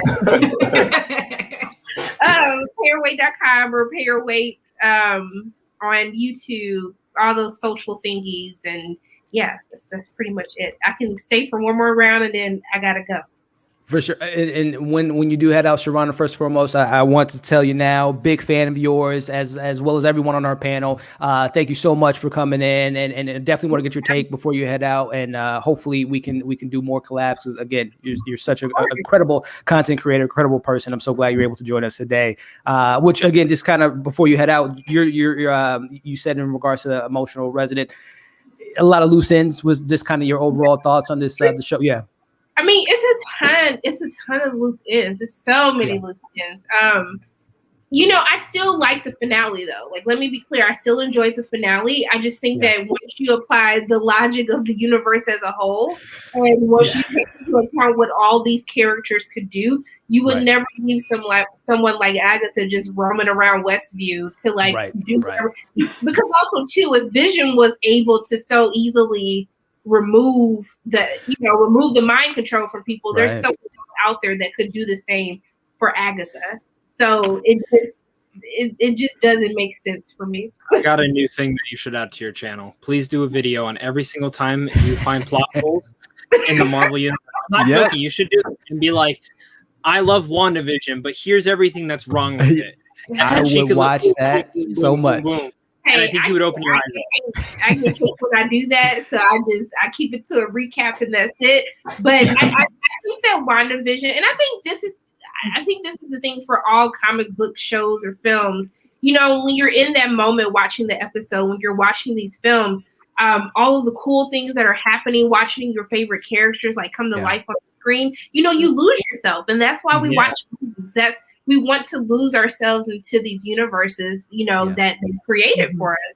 But once you sit back and really just sit and think, like, hold up now her baby said that Agnes wasn't who she was, that he knew that she wasn't under the control of everyone else. Like, that's when you start to, you know, if you have a whole nother Vision out there, then what does that mean? Like, where is he going? He has a tracker on him. So anyone from SWORD, even if Raggedy Hayward is in jail, anyone can go and track Vision right now and know exactly where he is. So it's just like, when you sit back and think about these things, like Monica is literally faster than Quicksilver and she never outran him but could dodge bullets. Once you start having rewatches, I think that once we pass this, we're like in the honeymoon phase. We got our first Marvel show, we got WandaVision, we in love, they in love, got kids, and then everyone dies again and we're just distraught. And once you sit back and you get out of all of your, you know, the emotions, then you start to think like, now wait a minute, this don't make sense. Like how we totally rewrote Scarlet Witch's powers from where she was. The retcon. Her powers are completely different. So now, does it mean we're going to rewrite Doctor Strange's powers? Like, is he going to be able to do more things? So it's just, you just open up a whole new can of worms, and once they actually throw the mutants into this, then everybody changes. Boy. So, you know, I mean, it's just, it's craziness. It's crazy. To that point, Sharana, I don't think it's a coincidence that just the other day we got the announcement that The Mutants is going to be the title of the film. It's all kind of, and I think again it was not a happy accident because obviously no one wanted COVID to happen, but in regards to how this restructuring and how Wanda happens to be the first thing out of the gate, and she is in the comics a mutant. We get the announcements of the mutants. We have all that. I think it's all kind of coming together. So I totally agree with you in regards to just, when you do look back at things, even the things that some of my favorite movies of all time has incredible plot holes, has so many things that just doesn't make sense. But like you said, we're just a day removed from the show. And there's definitely some things that could have been ironed out and worked out. And again, the thing that makes Marvel so different from any other franchise is, like Sharana just said, they can literally retcon something that just happened in this show, a la a Ralph Bohner, or a la retconning her powers, and she had powers all along. They're not going to fix that. I laugh every single time you say it. I can't help it. Ralph Bohner. The T-shirts are coming. That is going to sell like hotcakes. I'm so excited. Flat out, don't even want the Funko Pop of that Quicksilver. Oh, I do. Coming, I wish it said Ralph Bohner instead of Pietro. It will. But that's again, why it was in quotations, guys. That's why it was in Pietro. It was actually supposed to, let's be honest, it was supposed to be Mephisto, but they ran out of budget, so they're like, fuck, we can't. I bet you if you take the letters of "Please Stand By" and Ralph Bohner, it equals Mephisto there. But Sharana, again, I don't want to keep you too much. I can't thank you enough, Sharana, for coming on, sharing your thoughts, your takes. The theories are going to continue to come, and I can't wait to hear your thoughts on. I'm telling you, when I see that scene of Agatha on the couch with those kids, I'm gonna say, Marvel, you give her credit. Give her a check. Did you give her a check? That's all I'm saying. Okay. Everyone says we're all getting paid by Disney anyway, so I'm just right. That's true. 100%. But no, thank you so much. Like I could chat with you guys for hours, and I appreciate you inviting me on here, and I love getting to talk to all of you. And please, everyone, go follow everyone on this panel. This is probably one of the best deep dive discussions that I've ever been a part of. So I'm just so happy I got to spend my afternoon with all of you. Thank you. Thank you. Yeah, thank you, so for sure. Glad you're here. I'm a big fan. Huge fan. Same here. Thank you for helping me survive Comic-Con. Yeah. 2 years ago. I know. Well, Sharana, again, we thank you so much. Everybody subscribe to her channel. Give her a follow on Instagram and Twitter. Show her some love. And Sharana, thank you so much for coming in today. Thank you. Bye. TTY. I'll never forget you. Oh, I'm gonna get on you about your phone ring. I was like, who still got this rotary phone going on in the background? First of all, let me just clear the air before this fake news get out on the internet, because this is being recorded. That is my doorbell. This is doorbell. It happened before. Yeah. Amazon Prime every day. We got something new. I don't even know what it is. Yeah, Chris is stuck in the. He's stuck in the 80s like WandaVision. He still has a house phone, ladies and gentlemen. That is a house phone. You better talk to the city of New York, man. They got to upgrade their shit. But as we kind of wrap up the episode here, again, just in regards to starting with you, Amanda, as we see Wanda leaves town, she says she has the walk of shame. Everyone's looking at her and not saying anything. And she says her goodbyes to Monica, which again, we talked about Monica and the goodbyes, maybe a little bit more earned there. But let's go on to these post-credit scenes, starting with you, Amanda. Your take on the first one. We see Monica. She meets a random scroll. I don't know who the hell that scroll was. I thought it would have been better to be that friend that she met at Captain Marvel, the first one, or it could have been Thomas or someone. It's the kid. Yeah, I think it is the kid. I think it is her. But didn't she act like she didn't know her though? No. If I got to rewrite, I could have sworn she was just like. Feel familiar. Yeah, it just feel like. Oh, you mean like her like human form or whatever? No, like the scroll street. I didn't think that she knew her at all. Yeah, Monica was like, "Who the fuck is this person?"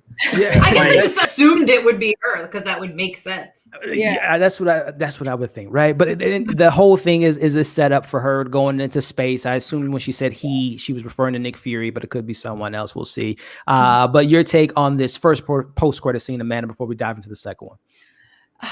Like at first I was like, oh, this is so underwhelming. But then you're like, I feel like everyone's looking at it on a grander scale. Like it has to connect to the rest of the MCU and feel like a big post-credit scene as we got in other MCU films. But for a television series, I feel like this suited it a bit more.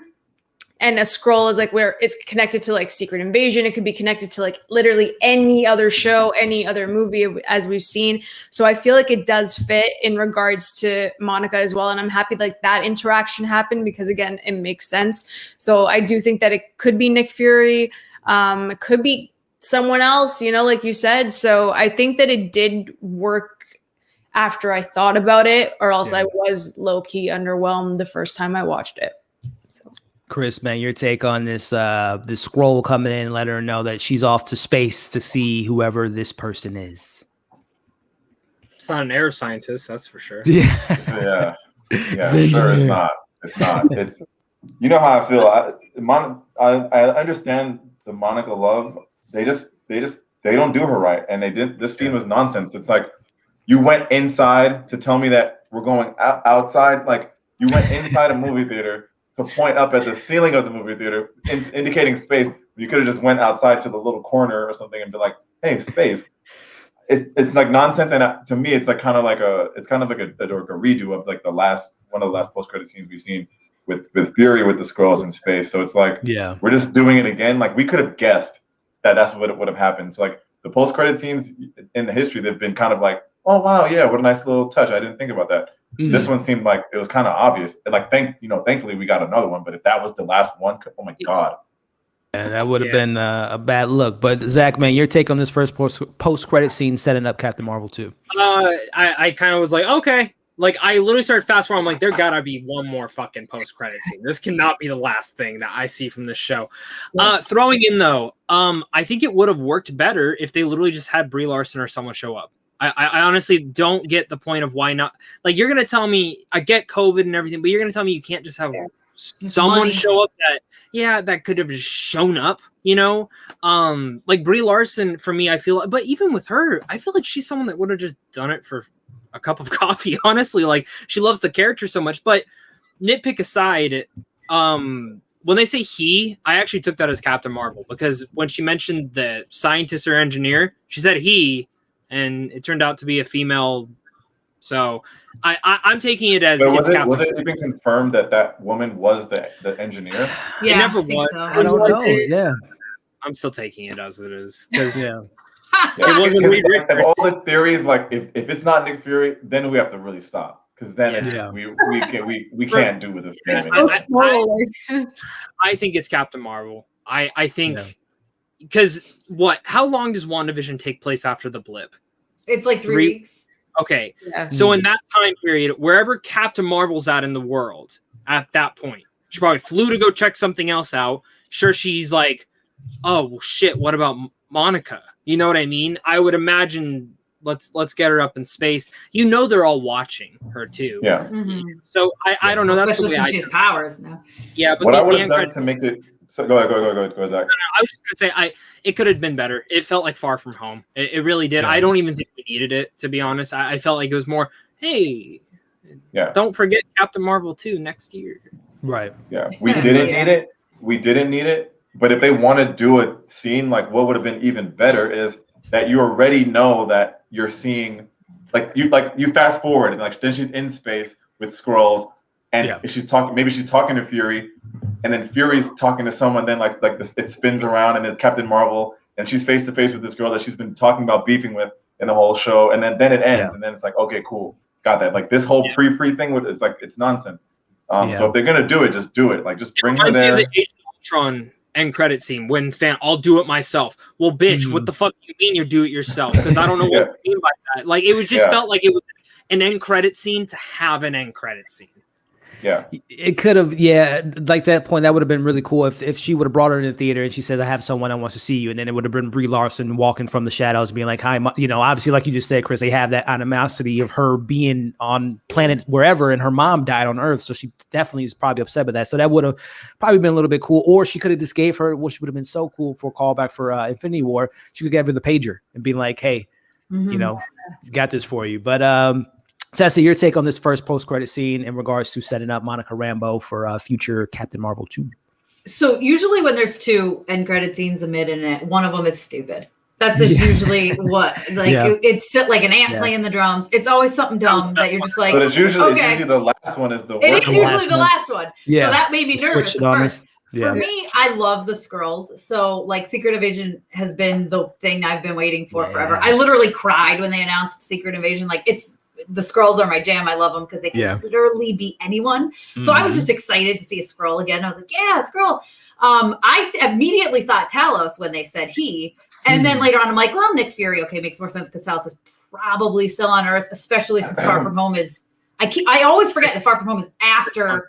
Yeah, it's like 8 months. It's like way later. Yeah. I'm thrown off by that. But I wouldn't think Captain Marvel just because, like, I feel like they mentioned Captain Marvel. She was not very happy when they mentioned Captain Marvel to her. So I can't imagine a good draw to her is, hey, Captain Marvel wants to talk to you. She's probably like, well, screw you, Captain Marvel. It's just not going to happen. Yeah. It wasn't necessary. It was kind of silly, but I was just happy to see a Skrull. But it definitely could have been better. I think money has a lot to do with it. They're not going to bring in Brie Larson or anyone because they've already used their budget with all these fights that we saw. So just, if we're going to throw a Skrull that says he, and we all have to theorize for a year on who that is, or even longer than a year. Again, I mean, fingers crossed that, with the crossover of Miss Marvel we see later this year, maybe we see Monica Rambeau later on. And it'll be so interesting to see again when Falcon and Winter Soldier comes out, what's the timeline in that? What's the low-key timeline? How far are we? Exactly. Yeah. So I'm just so curious on how they are going to tie all this as far as timeline goes. But I feel like Falcon's I want to say Falcon's after Far From Home. You think that's that far? Well, maybe. I'm trying to maybe a little bit before. I don't know. I just I maybe they'll retcon the time stuff again. I don't know. Yeah, we'll see. Don't guess. That's the best way to be right. Yeah. I think it occurs at some point in the MCU. That's what I think. Yeah. But I think we can all agree that the second post-credit scene was a little bit more of an exciting teaser of sorts, as we see, which we talked about it when we did the watch along last night.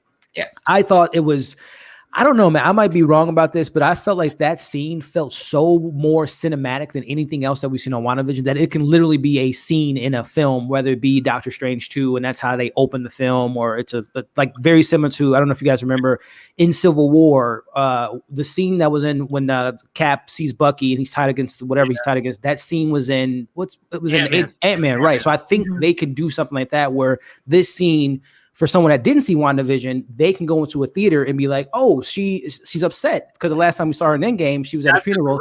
That's a great theory because I won't be surprised if we hear that in the next week when the next round of interviews come out with Kevin Feige and Jack and everyone else involved with the show. That's actually a really great theory because it would make sense even for that, like if that's the opening scene or something of that nature. Yeah, that would make sense. And it ties into the show, again, like, oh, I can watch, this was in the show, I can go watch it. But yeah, I felt it was just so cinematic. But Amanda, just your take on seeing Wanda, again, more powers in the Sorcerer Supreme as she has her body doing stuff around the house. And we see that she's studying that book, and she's probably reading a chapter about herself, but also reading some other chapters. But more importantly, as she's reading this book, we hear a kid scream and say, "Mom." So your take on this post-credit scene and what it could potentially mean for Miss Scarlet Witch?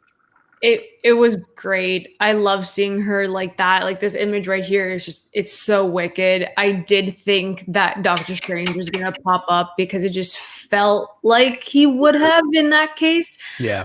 But I do think that the kids are stuck somewhere. And I said this yesterday, that Doctor Strange knows how to get the kids out, and then that's how like Wanda kind of ties into Doctor Strange too. It's a possibility. Again, no more theorizing ever again, but like that's kind of how I feel. So I think it has to tie in to Doctor Strange definitely with that, and I love that she's like reading everything. I'm pretty sure she's gonna know a little bit more about everybody and everything that exists in the MCU. So she's gonna be trouble. Like it's just not gonna stop at like Doctor Strange. Like she's gonna have she's going to have a great arc going forward. I think you're right. And again, going back to just what makes a villain so interesting is they think that they're right. So again, if she is somewhat of a villain, Doctor Strange too, she has this book of the Damned and she has powers that are meant to destroy the world. So Doctor Strange, that again, I can see that's where the conflict is. But Chris, your take on this this studying of books, man. Is that how you read books? Do you float in the air while cleaning up the house and your house phone's ringing and all that stuff? How do you handle that, my friend? I'm not gonna lie to you. I don't do a lot of reading. there's too much stuff on TV. But how do I feel about this scene? Yeah. First of all, they didn't tell us that we're gonna get end credit scenes in the last couple episodes. Luckily, I just kept it on because there's no precedent for it. So I just luckily was able to turn it on. Yep. So I see the scroll scene. I'm like, oh god. I get up. But I leave it running. I just walk around the house and then I just hear some cinematic music and I literally just start running back. I was like, what the hell? Quicksilver. Yeah, I was like Quicksilver. But how do I feel about this scene? I thought it's much better. So because it was the last credit scene, I knew there wouldn't be any huge name on it because I'm like, they're not gonna just throw Doctor Strange at the end of this after 2 credits. They're not gonna just shove him in there. But I was happy to see more content. And then it just had that real Doctor Strange feel. So I'm like, all right, this is cool. But then I got depressed because it's so far away when we'll see this come to fruition. But good scene. I said it last night. I don't know when they move to these recluse locations, I don't know how they get groceries. I thought about that the whole time. Where is this tea coming from? Is there a Target there? I know that she's not shopping. How are you? What are you doing for fun? Yeah, she needs some isolation. Darkhold, apparently. Yeah, exactly. The Darkhold has some recipes to make tea out of thin air. That fucking Hello Fresh. Do they deliver all the way out there? Yeah, Postmates definitely delivered out there. Zach, your take on this second post-credit scene and in regards to the moment, but also the implications of the kids screaming for help. Is this Wanda searching for her kids in the multiverse and she's ripping the reality of doing so? Again, she's putting not herself first, but she's kind of headstrong and very emotional and she wants her kids and she's going to mess up some things in doing so. There's a lot of theories that we can say. First off, real fast, I do have to say I have to go pick up my sister right after I'm done talking. So just a heads up on that because she's getting off work soon. This end credit scene was horrifying. I got some horror vibes from it, and that's why when you said that maybe it is from Doctor Strange, I was like, kind of does feel like a Sam Raimi scene. It feels like something that Sam Raimi would have his hands on, especially with the panning of the shot and the way that they panned it. It is something that is kind of a staple of his. For me though. I'm trying not to theorize anymore. I saw one person's theory. He goes, if those kids ain't screaming, because the kids, I get why people did think Mephisto was going to show up because those kids are so intertwined with him in the comic books. I mean, so heavily intertwined. So are they screaming for help because maybe Mephisto has them now? We don't know. Does she make a deal with the devil? Is that what happens and the whole multiverse explodes? I think it's more of she probably is ripping it apart, looking to see how she can save her kids, and Doctor Strange and her are gonna have to put it back together in some way, shape, or form. Or maybe they're chasing maybe Doctor Strange is trying to stop Mephisto or some other entity from coming back to life. Maybe Dormammu. Maybe Dormammu's the main villain for the next one. We saw him already in the first one. We could see him again. Yeah. I think there is things that, and now he doesn't have the time stone, so he can't just manipulate time to keep replaying it. So there are altercations that come into that. Yeah. I love the last scene. I think it sets it up perfectly. And it also shows that she is stronger than the Sorcerer Supreme, because when Doctor Strange does that, his body just lays on the floor, just lays there. She's eating, cooking, cleaning, full doing whatever. functional. I'm watching the Stranger Things season 4 already. Who knows? Hey, she has her powers on autopilot. But Zach, man, before you head out, my friend, again, thank you so much for tuning in. We nerded out, we geeked out, and I'm so thankful for you coming on, man. So if you want to let the people know exactly where they can find you, what's the next bit of content you have for the fine folks out there? Man, I don't know what content I got coming out. This next week's actually kind of slow, thank God. Thankfully. But really much thank you guys so much for having me. This was a blast. I loved watching this show the last couple of weeks with you guys, and being able to kind of see all your guys' implications. When I'm doing anything else, I put you guys on and I'm like, all right, this is awesome. So being on was great, and being able to meet everyone that I haven't been able to meet before was great. Please have me back on eventually. I would love to come back on for Falcon the Winter Soldier just to discuss any sort of Marvel content you guys got. But to check me out, go check out Zach Pope. Just type that up on YouTube. Next week, I think I'm going to be doing some Oscar predictions type stuff. So if you're into the awards, I'm going to, I said I'll never theorize again. When it comes to movies, when it comes to awards, I'm going to try my best. I think I have this one pretty locked down. But thank you so much, guys, again for having me. I had a blast. And Falcon Winter Soldier time, man. And Zack Snyder Justice League. Like, I just ordered my shirt for that. So I'm so pumped. Hey, man, it's a good time to be alive. It's a good time to be a nerd and geek out about all this great content, man. But again, Zach, thank you so much for coming in, man. And oh, yeah, you'll be getting that, speaking of Batman, you'll get that back signal in the sky. I'm going to definitely have you back on the channel talking some MCU and all this stuff. CP in the sky, you can just do that. Yes, sir. Yes, sir. Or I'll just, put a, an RB for Ralph Bohner in the sky, and you'll know that's problem for you. I think Amanda will both just be like, seriously, Jesus Christ.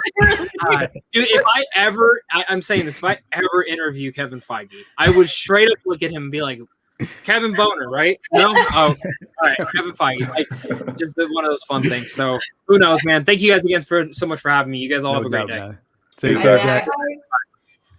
Awesome. And then Tessa, wrapping it up with you, just your take on the post-credit scene and what you think that it may mean that the kids were screaming for their mother's name. Yeah, so I don't know that she was necessarily going through the Darkhold to like find her kids. I think it was more there's a chapter about me in this and I want to understand my powers more, because when she left, she's like, I don't understand my powers, but I will. Right. So, or can't control them or something along those lines. I think it just so happened that happened while she was looking through. Maybe, of course, if she sees something on like, hey, opening up a multiverse or bringing your kids back to life, she's obviously going to focus on it. Mm-hmm. So I don't know that that's the exact reason she went to the Darkhold. But I think it was a fun bonus for her that she was, because she did look a little surprised to me when she like looked up. Like, I don't think she realized like, I was going to actually get them. I think they'll be aged up, I hope, when she somehow gets to them so that they can be Young Avengers age. I can't imagine they're still 10 years old. But I was just excited for this because it did feel like, okay, this is the tie-in that we need for Doctor Strange. That's exactly how it felt. Like you 100%. Guys said, it like could be literally a scene from the beginning of that movie. So and not to, again, we talked about leaks and things getting out. We mentioned it last night on the watch along that unfortunately, and this is again a big theory of sorts, but the kid that plays Billy, his mom like took an Instagram photo of him, and the photo's location was an exact location that Doctor Strange 2 was filming in. The kid pulled the picture down, or his mom, I assume, pulled the picture down, which theorized that those kids are going to make their way into Doctor Strange 2. And again, if it's going to be their form as a kids, if it's going to be made up, and then we're going to see them grown up again. But it'll be really interesting to see if we see those. Because I thought the little kids were good. I thought they were really cool. For kid actors. Yeah, for kid actors, I thought they were pretty because kid actors are usually way too over the top and just not. Especially in horror films. Right. Like, what are you guys doing? What are you guys doing? But wrapping up this long, almost 3-hour long discussion of just great deep dives, conversations, theories of sorts, starting with you, Amanda. Is this a big mouthful here in regards to overall thoughts of this finale, if it worked for you, but then also just your takeaway from WandaVision when you went into the show? It was announced and it came out and it's here now. What do you think about the series as a whole? Oh man, loaded question. The finale worked for the television series as a series. I think it was perfectly executed because of how we got Wanda, like her character development. Just for Wanda's character development, it worked. Whereas with everything else, it kind of just fell flat. People were underused, as I said before. So it does leave you a bit underwhelmed, but I understand of like COVID restrictions, reshoots, like all that. It makes complete sense as to why they did what they did. For the series as a whole, as Sharana said before, the first half, I agree with her that it was a bit stronger because we got something different. So I enjoyed the sitcoms. I enjoyed, the horror elements that popped in, you know what I mean? And I really do feel like it kind of fell a bit second half. It's still a very strong series, like for it to be the first one that Marvel put out on the streaming service. I thought like it exceeded my expectations because I remember the first episode that we did together here. I said that like I wasn't hyped for WandaVision at all, and I felt bad that I wasn't hyped for WandaVision. Everyone else was, and I was just like, I'm here for Falcon and the Winter Soldier, clearly because of the T-shirt. I'm already like, it's only been a day, and I'm like, okay, I'm done. Give me my boys, like I'm ready. But I was impressed with what they did. I was very impressed with Elizabeth Olsen and Bettany and their chemistry. And you watch it just for them. So that's why I enjoyed the first half a bit more. Or else overall, I feel like the show is more of like the journey and getting to talk to people every single week and theorize and have these amazing discussions. And like really, Marvel always brings people together. And I think that's the positive takeaway from this. That's well said. And I guess just to throw a little topper on there, what was your favorite episode of this show? And if you have one or maybe one or two, your top 2 episodes or top 3 episodes, if you have some. I would say probably episode 3 and the Spooktacular episode. Those are my 2 favorites. Very cool. Very cool. Tossing it to you, Chris, your take on this finale, your take on this series as a whole. Did it execute what you thought the series was going to be in regards to seeing Wanda's journey and backstory and her becoming the Scarlet Witch? And then also to wrap up your favorite episode of the series. Yeah, I was excited to see Wanda and Vision. Obviously, I love Vision, but I didn't know much about Wanda, but I didn't hate on her. You know, I'm known to do that. But so I was excited to see more about it. I could have never predicted that it would end this way or like turn out this way. Yeah. But I love the sitcom angle. I don't watch those old TV shows like from the 50s and 60s, but it was cool to at least see those. But to see like where we came from, I think I talked about this earlier, but like to see where we came from after episode 1, like imagine just like you're screening that like to like the studio, just like, all right, this is how we're starting. They're like, what is this? And then you have to be like, no, just trust me. This is where it goes. So it's like a huge leap of faith. It's like I always say it on my channel, like in the world of like sequels and remakes, it's like to do something brand new like this, even like and paying homage to these TV shows is like fantastic. So we'll see. I made the statement that I think that WandaVision at the end will be the best show, the best well done show between the Falcon and Loki and Wanda, but we'll see. It's a huge start. It's like we're here. Like I'm sure the other shows are going to be great, but like this kind of risk that we're seeing and like the amount of community engagement, people are talking about this. Like hey, like literally in the middle of the stream, my boy just texted me. He said, "Is this the end for WandaVision? Like is there anything else?" like people are invested in it, so they did their job, and to give them credit to just be manipulating the COVID and all this, like this is not the time when they wanted to release it. It's just I'm just always impressed with them. There's ways that they can improve, but for sure I was overall very impressed. Like I said, we can pick apart anything we want to if we take hard enough. But at the end of the day, I appreciate what they did. From a year 2020 with no Marvel content, this is a welcomed beginning to the return. Yeah. My favorite episode, I don't remember if it was maybe 4, because the 3 was great. The 3 is when I started understanding. Okay, got it. Is that color now? Got it. Yep. And then next would be episode 8. But my favorite TV show reference was the Malcolm in the Middle reference. Yeah. And then my favorite song was The Growing Pains. I love that song. What was it? Was like doing everything on the fly or something like that? We don't know what we're doing. The pictures are going from like that was pretty great. Which that's a great thing that you bring. I guess to toss it back to Amanda, what was your favorite sitcom recreation, and if you had a favorite jingle of sorts of the show? I loved the Bewitched one. I thought that was so well done. The animation was great. I loved it. That was my favorite for sure. Definitely. And Tess, like the fully loaded question now that we come around. Thoughts on the finale, thoughts on the series as a whole, favorite episode, favorite jingle, and favorite recreation of the sitcom era. I'm gonna forget one of those. Series. I messed it all up for everybody because I have like, too many favorites. Yeah, it's crazy. So, man, for the finale, I mean, I think it was great. I mean, it wrapped up best it could. I mean, yes, there's problems, but there's problems with everything if you dig deep enough, like you said. So, I mean, And especially now knowing about the COVID stuff, like it makes sense. The bits that I was like, well, it makes sense. I like they left it open for things on purpose, right? Like Agatha, she could come back, so we left her out here. They did this because of this, Monica because of that. Like everything has its purpose, and stuff that started 10 years ago is just having payoffs now in the MCU. So I know they were literally like, let's plant all the seeds we can, and maybe we'll pick some up, and maybe we will leave some where they were thrown. So, you just kind of got to deal with that. And so the series as a whole, it was super bold. What a way to start. I mean, so I got the first 3 episodes together, and then I had to wait 4 weeks or 3 weeks really for the 4th episode. I was going insane. Like it was driving me crazy because I was like, I need to know really, this is what I had to deal with for 3 weeks. Yeah. So, I mean, and that's when I knew like, I'm in it. Like I'm in this, I'm in the whole world. I love what they're doing. My husband was the opposite. He hated the sitcoms. He fast forwarded through them. And I'm like, you're going to miss stuff. He's like, I don't even care. I don't care about this.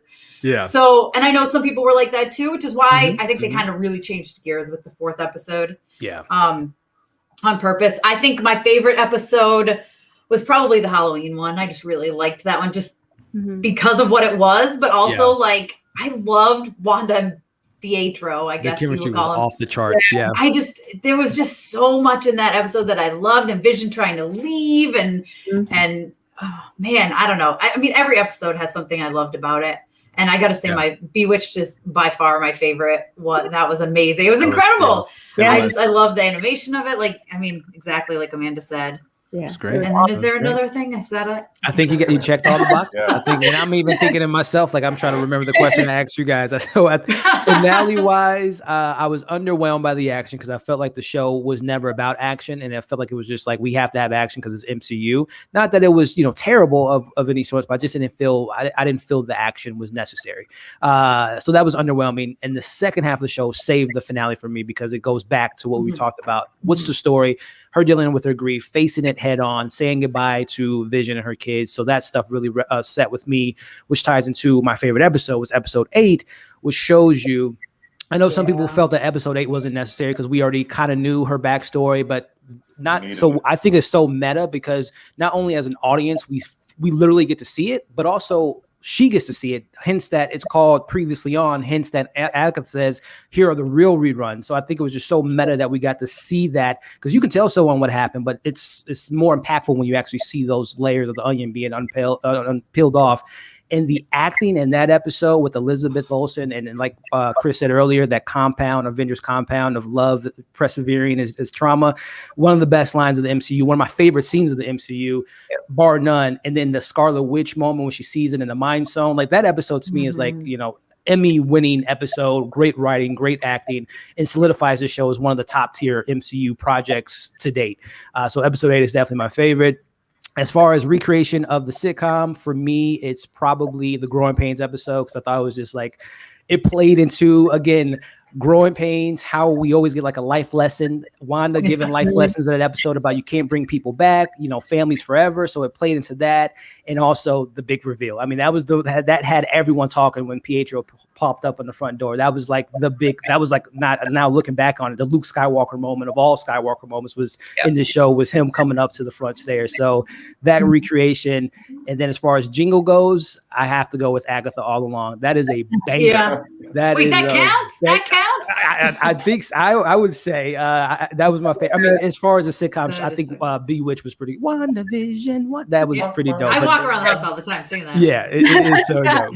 But as far as so just wrapping this thing up, ladies and gentlemen, we gave you our pros, our cons, our thoughts, our theories, our predictions for the weeks ahead. We had an incredible 3-hour long conversation. Amanda and Chris called dinner without me. I'm like, just eat. You're fine. They called it. They knew this was going to be a loaded episode, and I couldn't be more thankful to have you guys on today discussing this episode with me. So before we head out, I do want to first to my co-hosts, Amanda, Chris, guys, thank you so much every single Saturday, nerding out with me, having some great discussions. I know you're probably getting tired of me tagging you on all the different stuff that we did, the clips, all that stuff. I'm so thankful for you guys' time, and I hope that we can do this again in the future because I'm just really thankful for you guys to, go on this journey with me with the show. And then, of course, to our guest today, Sharonda, Zach, and then Tessa, thank you so much for coming on, sharing your opinions, your takes. I'm such a big fan of your content. Love the community you're building. Love the positive energy you bring to the YouTube platform, because the internet is a dark and scary place. It is always good to have a place to feel comfortable, to feel happy, to have a good time with. So I'm so thankful for you being a guest today. And also don't want to leave out James from who joined the first episode. We had Rin, we had Griffin, we had Chris from 3C Films, Owen from Owen Loves Comics, Leo, the Blurb Girl, Ankit from the Casual Moviegoer, KB, Austin Burke, Zach, Kristen, Sean Chandler, Q Reviews, Shalon from the Binge Zone, Michael from Black Gay Comic. We had Chris from, Paul from Heavy Spoilers. We had Matthew from Soups.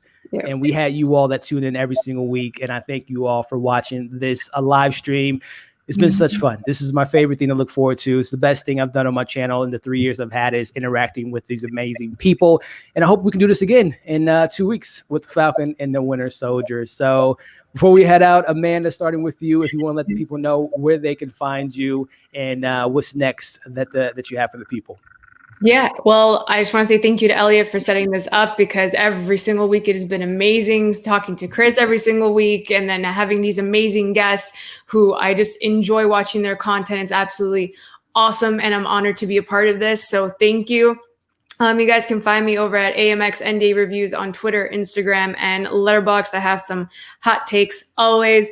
And you can check out my website, candidcinema.com, and you can find me on YouTube, Candid Cinema.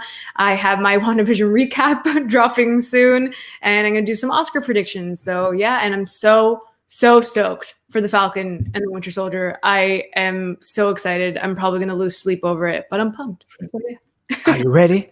Are you ready? I can't wait for that show. And as well as Chris, I know you can't wait for Falcon to just be your favorite, my friend. But Chris, man, where can the people find you, and what's next on Taste Take?